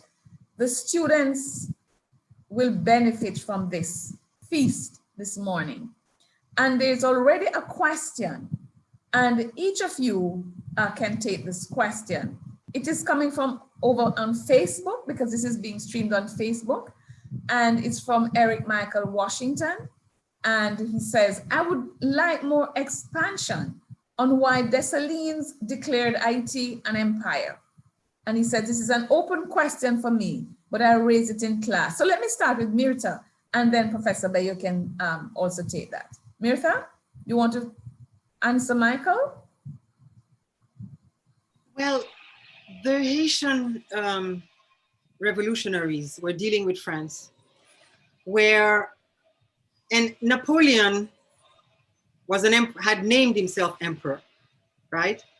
So when Toussaint, the reason why Napoleon actually arrested Toussaint is because Toussaint considered himself equal to Napoleon, and he wanted to be governor of Saint-Domingue, and wrote a letter to Napoleon saying, from the first of the blacks to the first of the whites. And Napoleon considered that Toussaint was getting too big for his breeches, right? And decided that we have to stop these gilded Africans. As Professor Baina said, we have to stop. And this is something that Thomas Jefferson also said. We must stop the march of the blacks across the world. And that is why Haiti was ostracized and quarantined, basically, and isolated. And so Dessalines now decided that he was going to crown himself emperor because he considered himself to be equal to the colonizers and to the Europeans. And he was going to establish an empire in Haiti.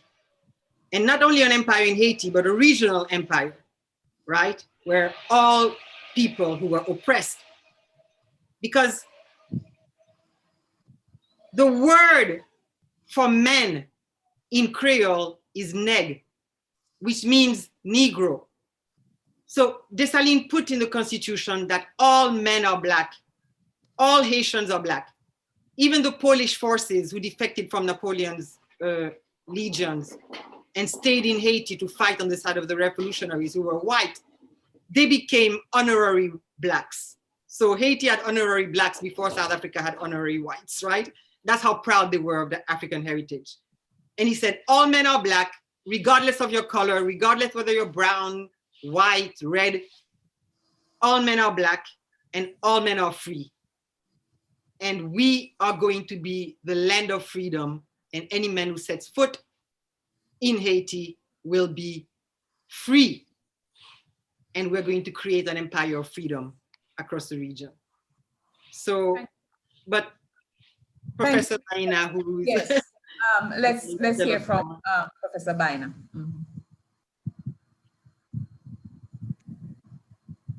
Thank you very much for this question. All right, we have to look at the actions to understand what it means. The first thing Desulmay did, the first thing he did prior to even winning the war in November, he sent delegations to Cuba, Jamaica, and Puerto Rico to figure out whether these were ready for freedom.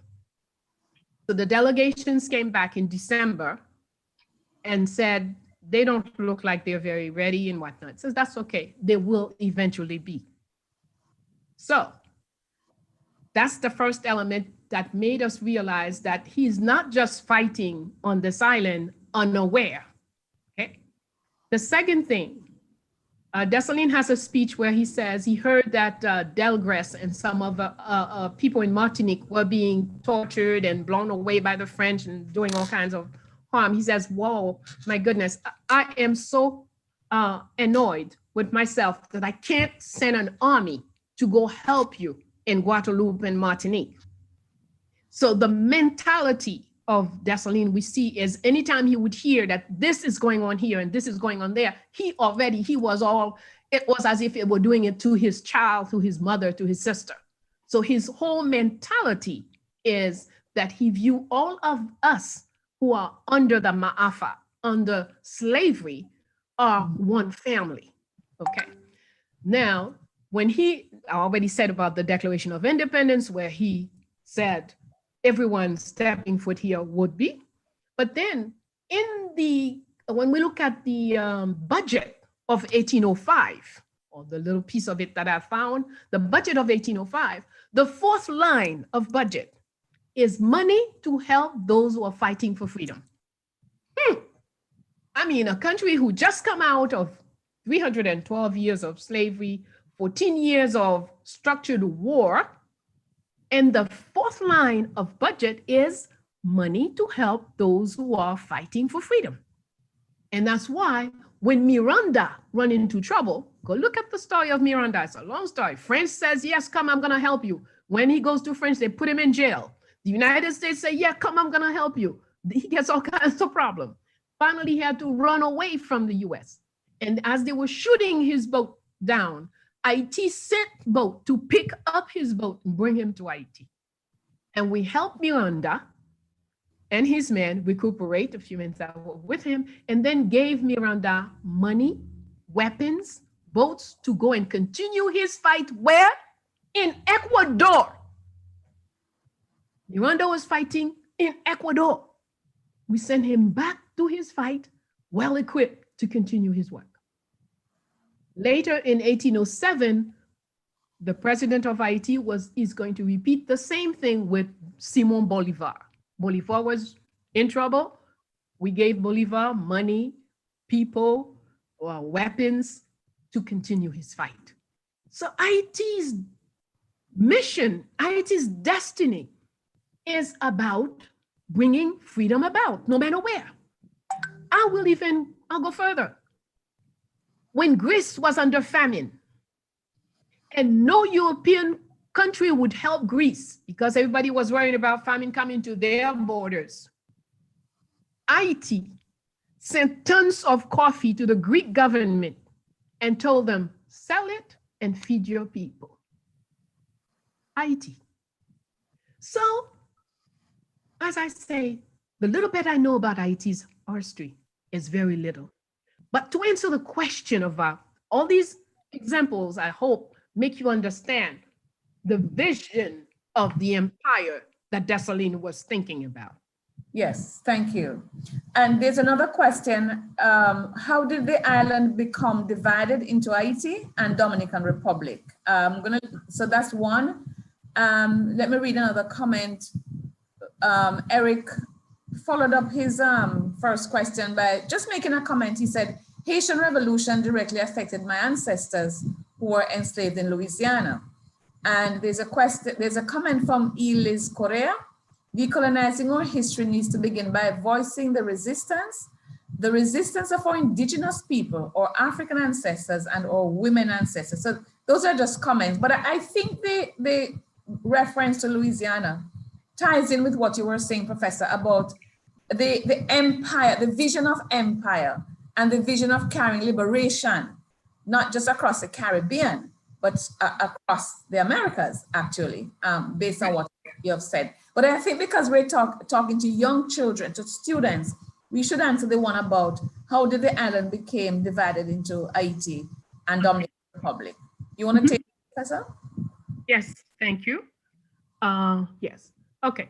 The number one thing to understand, in many of our islands, all the colonizers don't write their history that way, but the reality is they fight each other for every island. Jamaica was first owned by Spain, then the other one fight and take it over, and in the end, the British fight and take it over. So now you know it as a British colony, but it wasn't just the British colony. So the same thing is true for Haiti. They all fought for our island, but the longest war was between the French and the Spanish. And ultimately in 1675, they signed a treaty agreeing to split the island into two colonies, the western side for the French and the eastern side for the Spaniards. But that didn't stop the British from trying to take it over from time to time. And the last time was in 1801, the British tried to take over the island. So colonizers are always fighting among themselves for every piece that one steals, the other one wants to steal it from. The thief wants to steal for the other thief. We have to understand that as a basic thing. So now when we fight the revolution and declare the island free, independent, the entire island, that means both the Spaniards and the British are out. But now, after we declared independence, we have to now politically structure the island in a way for it to become one country. And it is during this process that Spanish and French put together, starting to sneak back, since the capital was not Port-au-Prince, but it was in what is now today Desulmay. So where the capital was pretty far. So from the eastern side, they started to come back. Not just come back, but reestablish slavery. That's when Desulmay went back to do another fight on the eastern side. So it is from that point after Desulmay, so shortly, Desulmay only lasted 2 years before he was killed. So after Desulmay was murdered, then the Spanish, more and more Spanish established themselves on the eastern side, and that became again the colony of Santo Domingo. Excuse me. So it became a Spanish colony again. So it's been going back and forth in several times. For example, under Boyer, President Boyer, the island was unified again for 21 years. It was one country. And after Boyer, again, all kinds of movements are made, and that part went back to Spain until what they call independence in whatever year it was. Okay. So it's a back and forth. The fight is forever. That's the other thing. Yes. It's important for children to understand. Never sleep on your victory. That's one thing we have a weakness that way. Once you are victor in a situation, you need to stay awake and study more how to reinforce your victory. Not just have a great dance, we're free now, blah, blah, blah, that's wonderful. Because those who doing slavery, domination, never sleeps. They're constantly at work. So for freedom, we have to have the same attitude, constantly. Okay. Thank you. Let me just tell everyone, I'll come to you, Mirta. Let me just say to everyone that we started late. Normally we'll be wrapping up at this point in 2 minutes, but I'm going to ask the technical people at UWI Open Campus if we could take another 15 minutes I hope that's okay. Mr. Busquet, I hope that's okay. All right, I'm going to assume that it's okay because I wanted Mirta to come in here and make a quick comment because I'm seeing on the chat some of the comments are relating to the global impact of the Haitian Revolution. And I wondered, and people are asking about, for example, the impact in the US. You have spoken, Professor, about the Caribbean. So I wanted Mirta to say a very quick word. It has to be really quick about the global impact, because I know you wanted to talk about that as well. Well, Haiti was the first country before the Haitian Revolution. As Frederick Douglass put it, the Christian world slept profoundly over the issue of slavery. It didn't occur to anyone that this system could not continue forever. They considered Black people subhuman, that they would take any abuse for any length of time, and the entire economic world order was based on this heinous system. So when Haiti revolted, that was the first, they startled the enslavers into what is termed the terrified consciousness, that slavery was not a system that could last forever. So what Haiti did is equivalent to if let's say Jamaica did something today that crashed the entire stock market, sent all prices skyrocketing, disrupted the entire world economic order, which was based on slavery. And this was the first time that the enslavers woke up, and this is after 4 centuries of exploiting and torturing these people to death, right? To build wealth, their wealth, that they suddenly woke up and realized this cannot work, okay? These people will react one day and kill us.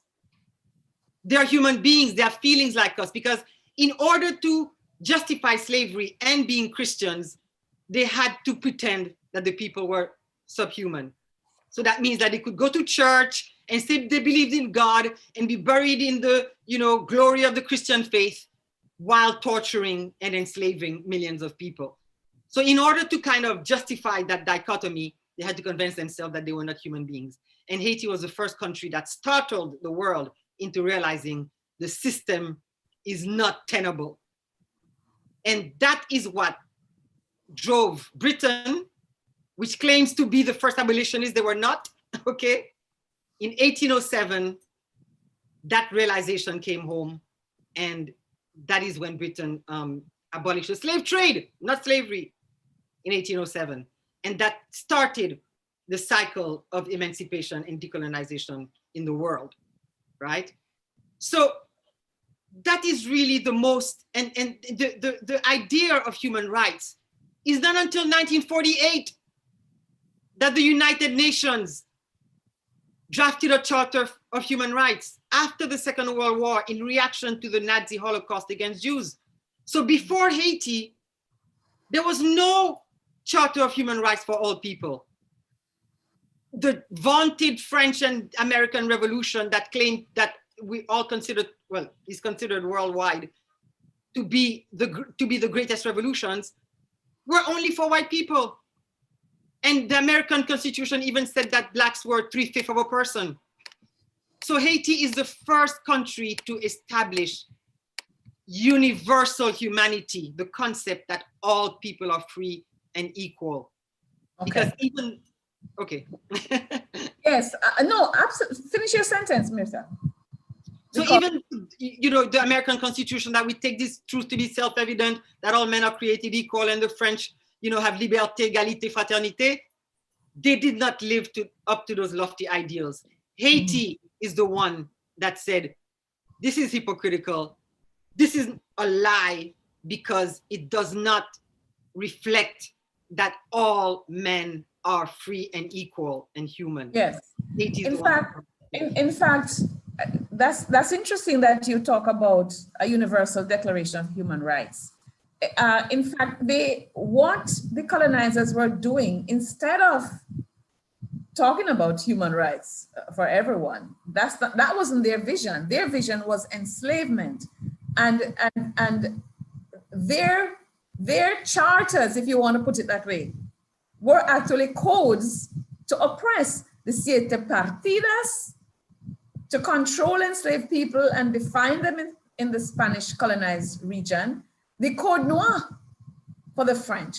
And then there was a code the British developed, the enslavers developed in Barbados, which was then applied to the rest of the Caribbean colonized by Britain. If you read these three sets of codes and laws, you will cry if you're a conscious Black person, if you're a person of conscience. Any color, any human being with a conscience. Any human being of conscience, but especially those whose ancestors are Black, when you realize the regulations under which they had to live and the tyranny under which they had to live.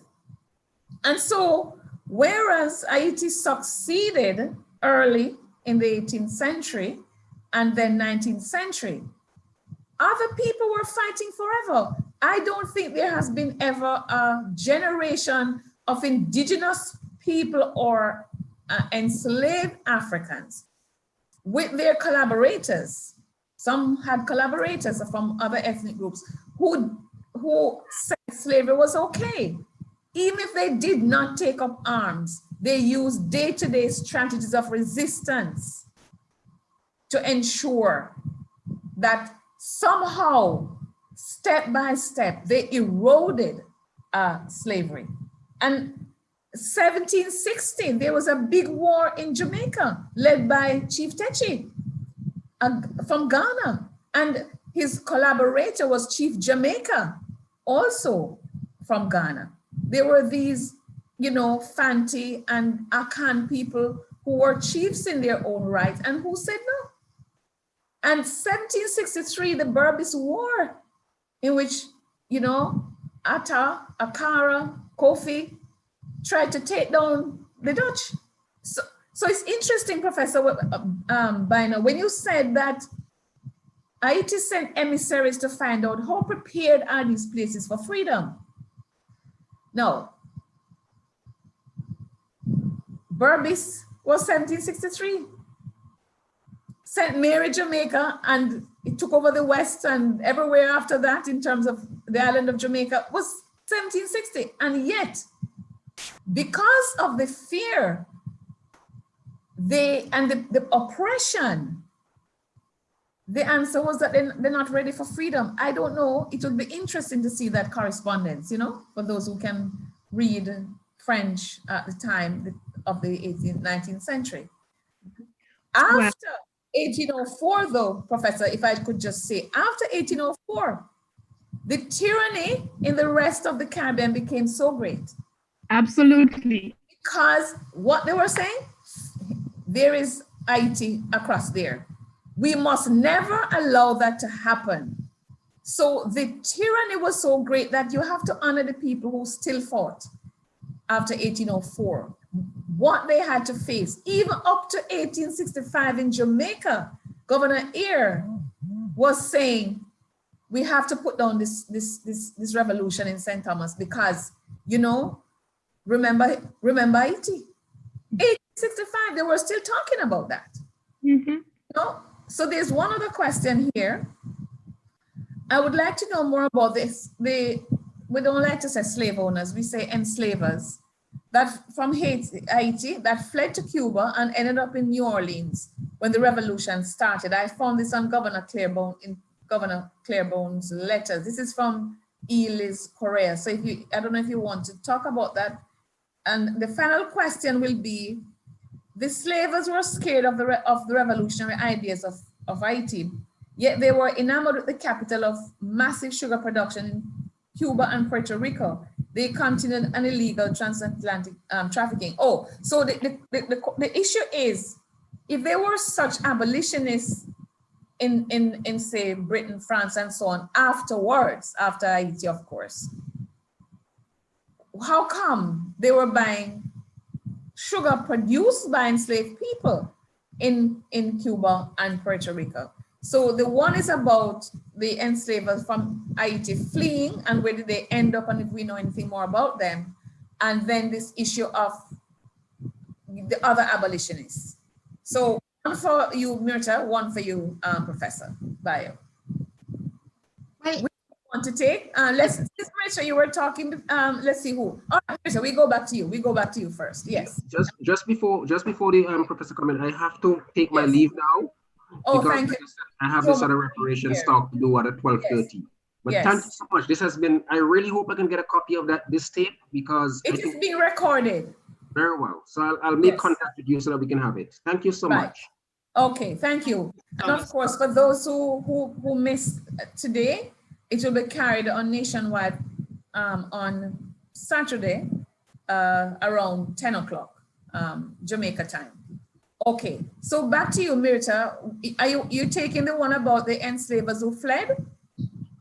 Or well, just abolitionists? Or you want to many of them, I just wanted to let Jamaican students know that many of them came to Jamaica also. Yes. There's a big community in Louisiana is considered like the haven, you know, where most of the emigres from the revolution fled to. And that's why they have the French Quarter and that whole Creole culture. Food, everything, you know, it comes from there. But in Jamaica, if you go to the Institute of Jamaica, I found a list of the names of the emigres who came to Jamaica after the revolution. And you can look it up, the Terlong, Espute, Latibaudière, Denos, all of those names, you will see who are the families in Jamaica that descend from the emigres from Haiti. Yes, thank you for that, Mirta. And in fact, I think there are street names because there were some presidents who fled here as well, right? 14 Haitian presidents came to Haiti in exile. A couple of them died here. And to Jamaica. To Jamaica, yeah, to Jamaica. Yes. And Jefford Place, well, Jamaica was the closest island.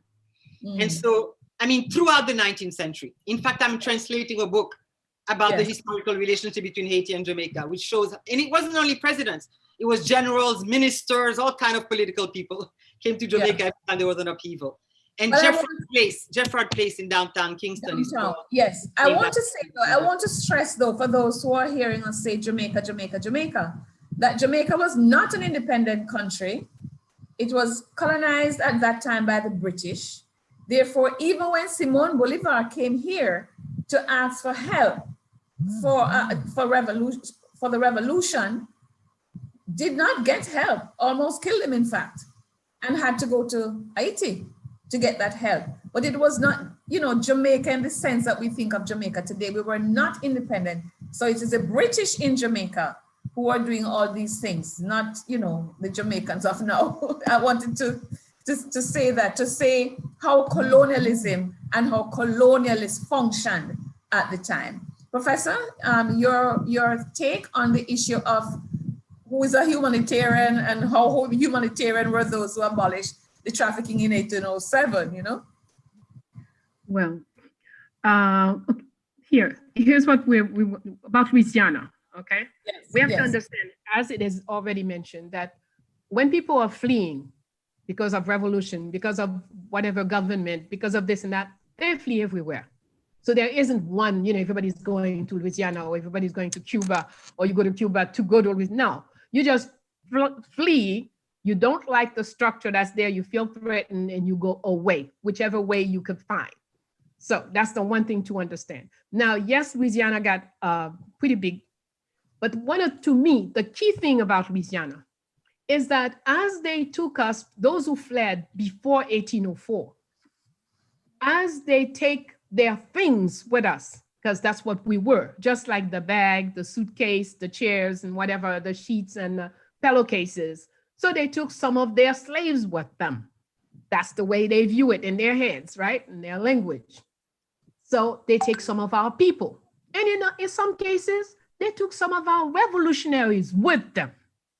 So in Louisiana, it made for a pretty interesting mix because Louisiana already had their own revolution brewing. and making different attempts. And when the Haitian revolutionaries and the Louisiana locals met, it really started to structure the revolution there. And that's what's going to give you the 1811 revolution in Louisiana and in different places. But if you look around, check out, now there's internet, it's easier. Check out Hayti, Haiti, in the United States. So far, I have found 11 different towns named Haiti in the US. Small towns, towns inhabited by Blacks, towns where people had, even if, they say it in very limited ways, but some sort of movement, some sort of desire toward freedom. We will find that that is true in each one of these towns. The most famous one is in North Carolina, near Raleigh, North Carolina. It had a church. It has a church. On top of the church, on top of the cross, there was a veve of Esli Danton. So very complicated to get the inside story, but very interesting things are left and said about that town, Haiti. Yes. So it tells us what? We're talking about empire. The idea of the empire has gone out. The concept has dwindled among our people everywhere.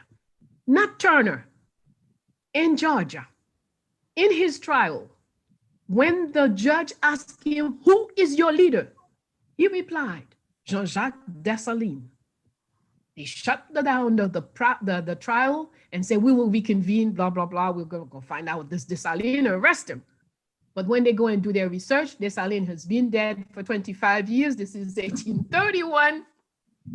So they come back to the trial, almost mockingly ask him, "Well, so who is your leader?" And he said calmly, "Jean-Jacques Dessalines, Emperor of Haiti." So the judge said, "This man has been dead." And Nat Turner replied, "But his spirit guides me." So when we talk about the empire, and to me, the empire that Dessalines created had nothing to do with France. First of all, many of us make the mistake of thinking there is no empire in France at the time that Dessalines creates his empire in October 1804. France is going to become an empire in December. So if somebody copied somebody, it's not us. But all over Africa, you have empires. You have the Obas, the Mansas, all the different African empires. And Dessalines is educated by Tontoya, who was a military woman in the Dahomey Empire.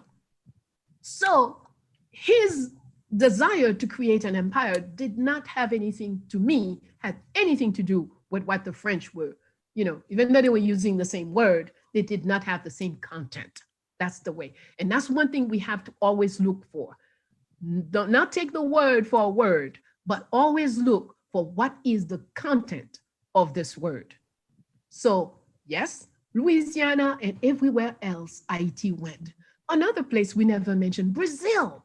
Brazil has a revolution, a 300-year revolution for freedom.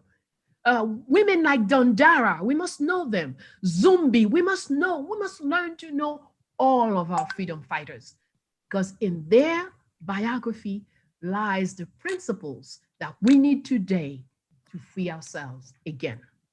Yes. Freedom is a continuous thing. We must aim at. It doesn't happen. Freedom never happens. It only comes to those who work for it. Those who put question, discipline, courage, efforts, determination in getting there. And if you don't get there, I know I might not get, even though I intend to get there. But if I not, I will feed all the children I know so that one day I will hear about what we have conceived. Thank you so much. We will have to wrap up, but I think we should just let the students know that yes, there was a bill and then a law which said abolition of the trafficking in enslaved Africans should take place in the British colonized Caribbean in 1807 to be effected in 1808. But we also know that slavers came to the Caribbean way after 1808, including in Jamaica. We also know that even though most of these Europeans talked about humanitarian reasons for abolition, they were so very sorry for the continued oppression of enslaved people. We know it was partly a financial decision that some of them made. And then once they stopped the trafficking and then eventually enslaved people fought for their freedom across the region, then they legislated it. They went to buy sugar produced by enslaved people in other parts of the Caribbean and the Americas, Brazil and Cuba. They weren't sorry for the enslaved people there. So we have to unpack that kind of Eurocentric explanation of emancipation always. And so that's why we talk about decolonizing the curriculum. And that's why Caribbean historians, especially those trained in the region, have been writing with a W in order to write with an R. Writing to write is what we're trying to do. And the Vice Chancellor of the University of the West Indies, Professor Sir Hilary Beckles, who is a top historian, partnered with me, and we produced these 2 volumes, Liberties Lost, Caribbean Indigenous Societies and Slave Systems, in order to set the tone for what our oppression. And then we followed that with Freedoms Won. So this should be required reading for the students who are doing CSEC and CAPE, because this is where you learn about a lot of those women, for example, who were struggling for emancipation and independence. So I'm saying that to say, you have written, Professor, we want your books on the syllabus, because Haiti is a significant part of the syllabus at CAPE and CSEC. So, well, more CSEC than CAPE. But again, Mirta and Professor, if we don't, we need to build monuments to these freedom fighters and these ancestors, you know, so that we can take the history from text to public space. Because when people see icons on the landscape, that means something. In Jamaica, we have started some of that. And when I came to Haiti, I was so impressed by that park with so many Freedom Park. Yes, we have a freedom monument in the West because of the final emancipation war and those who fought. And we have monuments, not, to as many people as we should. But right across the Caribbean, we have started. And we now have so many names, including Sally Bassett from Bermuda, burnt at the stake because they say she tried to poison her enslavers. She denied it. But even if she was doing that, I think people would call her blessed, because fighting against an unjust system. So I remember Professor Elsa Govaya, that first professor of history in the University of the West Indies system from Guyana, who said, our history is not dead knowledge. And she was reinforcing the relevance of history to us now. And you know why? I thought of that because of what you said, Professor Bello, about Nat Turner saying who his leader was. He could be dead, but that's the inspiration. So when people talk about, oh, that's in the past, those who are beating down reparation, even some of our policymakers who are supposed to be educated people, oh, that's nonsense. Oh, history is in the past. Oh, we must do STEM, but not STEAM. We need to put that A in STEM and ensure that our children learn their history. If they do not, they wouldn't know the historical explanation for contemporary issues, like why the Dominican Republic and Haiti, why the Dominican Republic and Haiti still carry on this poor relationship in many instances and treat people from Haiti in this way. We need historians and we need this in our textbooks. So I just want to thank everyone. I'm going to give the last word to Earl Bousquet, but I just want to thank everyone for tuning in. I want add to Professor Shepard, to what you said.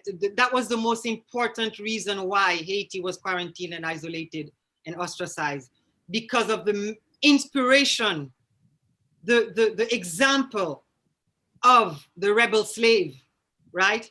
That's how they viewed Haiti, that they had to quarantine the idea of revolution. And that is the main reason, is to stop other slaves from being inspired by what Haiti had accomplished, which was to wrest, not only rebel, but wrest the colony from the colonizers. Yes, and I am struck by what you said also, Mirta, because it is true. And in the case of the Maroons of Jamaica, I think that's the same situation. I mean, they're not equivalent, but I'm just saying, two examples from history where the defeated people tried to call the shots at the treaty table. And that extraction of wealth from Haiti through the compensation that Haiti had to pay, that remains the call for restitution to this day, even though we know what happened to former President Aristide when he put it squarely on the table, return that money. That call for restitution, I think, should survive, and all of us in the region should make that a central part of the reparation movement. Can I show one picture? It is. Quickly, Mirta, we are ending now. This is King Charles X. Can you see him? Not yet. No. But can you see him? Yes, yes.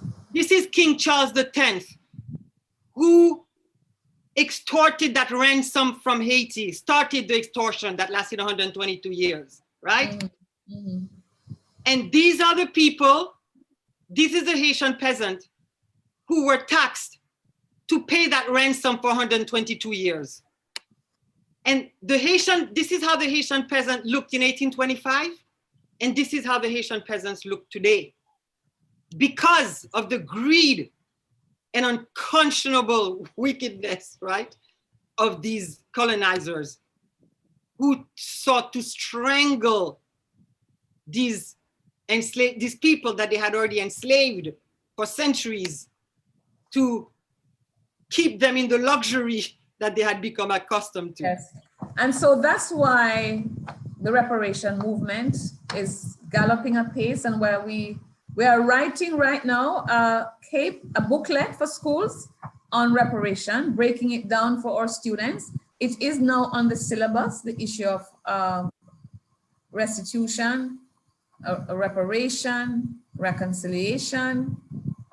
But again, if our policy, Caribbean history is not a compulsory subject in any Caribbean territory that was colonized by Britain.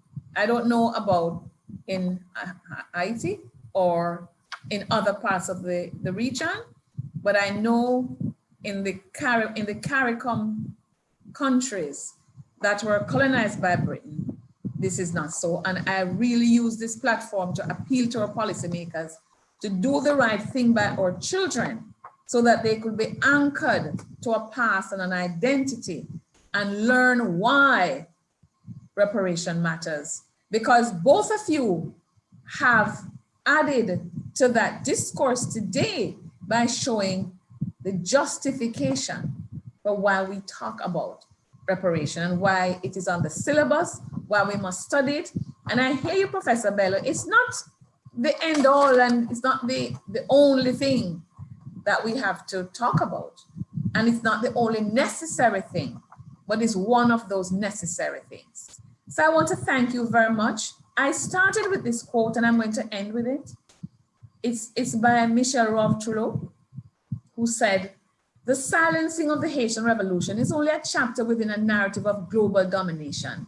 It is part of the history of the West, and it is likely to persist, even in attenuated form, as long as the history of the West is not retold in ways that bring forward the perspective of the world." So today, as I said, all of us, you, Mirta, you, Baina, and all those who asked questions and turned up for this, all of us are helping to unsilence that momentous revolution and its global impact. So thank you very much. And I turn the floor over now to Earl Bousquet, Chair of the St. Lucia Reparation Committee. And you will take us out, Earl. I will not come back because I think my work is done here today. Thank you. Thank you, Professor Shepherd. It's my duty once more, having welcomed you, to also thank you for being here. We've come to the end of the beginning of the continuation of our lecture series in 2021, and we thank all who have helped make it happen. First, our thanks to the students and teachers, parents and guardians, who these lectures have also brought closer in school together, whether online or wherever. This is all for you, particularly those students preparing for your history exams. And we urge you to not only make the best use of the virtual opportunity, but also to share the message and to spread the word. Thanks to our two presenters. I'm sure that, like me, you are pleased with the presentations by Baina Bello and Desulmay, and that we are all that much more wise about the first country in the world freed by slaves, who then built the first Black Republic in history, which became the first country to outlaw slavery and which started the global process of ending slavery, but which we mostly know about for other reasons. And I cannot but use our common linguistic bond to say to our two Haitian presenters, bien merci, mesdames, pour toute parole et toute savoir qui ou ban nous jodia en l'école nous, à sous Haïti, pays nous tout. Our thanks to pays nous tout. Oui, c'est pays nous tout. Our thanks, meaning it's our country, folks. It means that Haiti belongs to all of us, not only to Haitians, but to the Caribbean and the world. Our thanks to the St. Vincent and the Grenadines, NRC, and the Antigua and Barbuda committee chair, who ought to have been here but indicated he had prior engagement. And since the St. Lucia NRC and the CRR launched this series in September 2020, we've been graced on each occasion with a message from a chair or a vice chair or a fellow NRC. So we have had greetings so far from the chairs and vice chairs of Dominica, Jamaica, St. Kitts and Nevis. And today we thank our chair from St. Vincent, Mr. Jomo Thomas. And we thank the UWI Open Campus in St. Lucia, the unit and its head, Madam Leslie Crane Mitchell, our long-term partner during more than 4 years that we've been in the business of arranging reparations lectures for the St. Lucian schools, and for yet again facilitating the arrangements today. And we thank to the St. Lucia National Preparatory Committee, which is a stakeholder entity including the National Reparations Committee and other involved entities such as the Sir Arthur Lewis Community College, Nobel Laureates Festival Committee, UWI Open Campus St. Lucia, St. Lucia National Students Council. The preparatory committee also includes St. Lucia's longest serving Governor General Emerita Dame Paulette Louisi, and the founding father of the St. Lucia's Folk Research Center, Monsignor Dr. Patrick Anthony, as well as several volunteers. The NPC is already planning ahead for next month's lecture, and we thank them for taking care of business for all of 2020 and again in 2021. We thank the Center for Reparations Research Special Coordinating Committee in Jamaica, led by Mr. John Shorter, which has the full-time responsibility for coordination of these monthly lectures, contacting lecturers, contacting presenters, discussing and agreeing on themes in discussions with other regional volunteers and stakeholders like Madam Sandra Short in Trinidad and Tobago, Mr. Nkrumah Lucien in St. Lucia, among others. And we thank them all for their sterling ongoing service under active stewardship of Professor Shepherd. We thank the UWI Open Campus technical team in Jamaica, the invisibles, I call them, the unseen faces behind your screens right now, making all of this happen as we speak by planning weeks ahead, revising and refreshing plans up to yesterday and this morning to ensure that we do this like we have always done, and that is seamlessly. We thank too Acting Outreach Officer at the UWI Open Campus St. Lucia, Mrs. Sigutani Bryan, who moderated the Q&A platform, facilitating questions and comments from students and other participants here, there, and everywhere, including Louisiana. Our special thanks again go to Madam Moderator, Professor Shepherd, for again taking time off her very busy schedule in Jamaica and on the busy regional and global virtual circuit to lead us through today's program with the precision of timing of her own program, Talking History. And through her, we want to thank Nationwide Radio in Jamaica as well for agreeing to replay our monthly school lectures for their Jamaican and international audiences, starting from this one.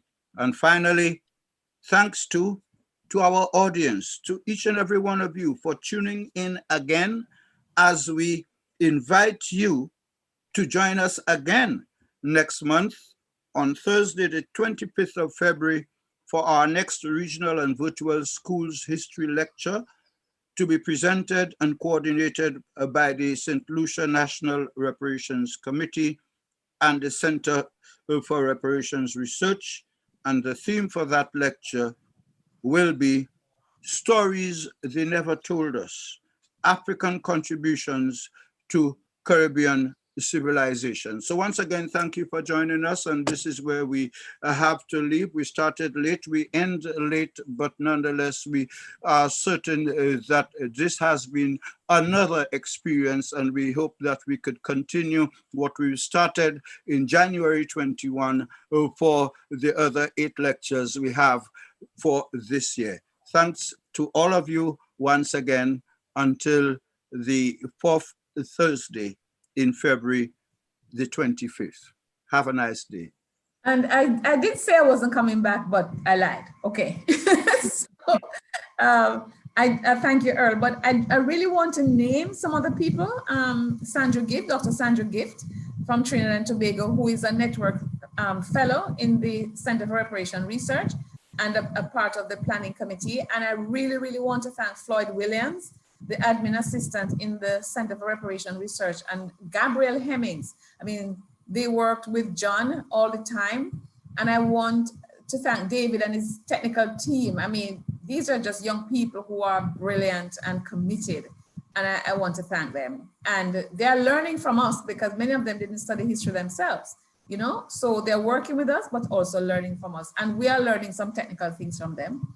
And really look out for our next lecture, as Earl said.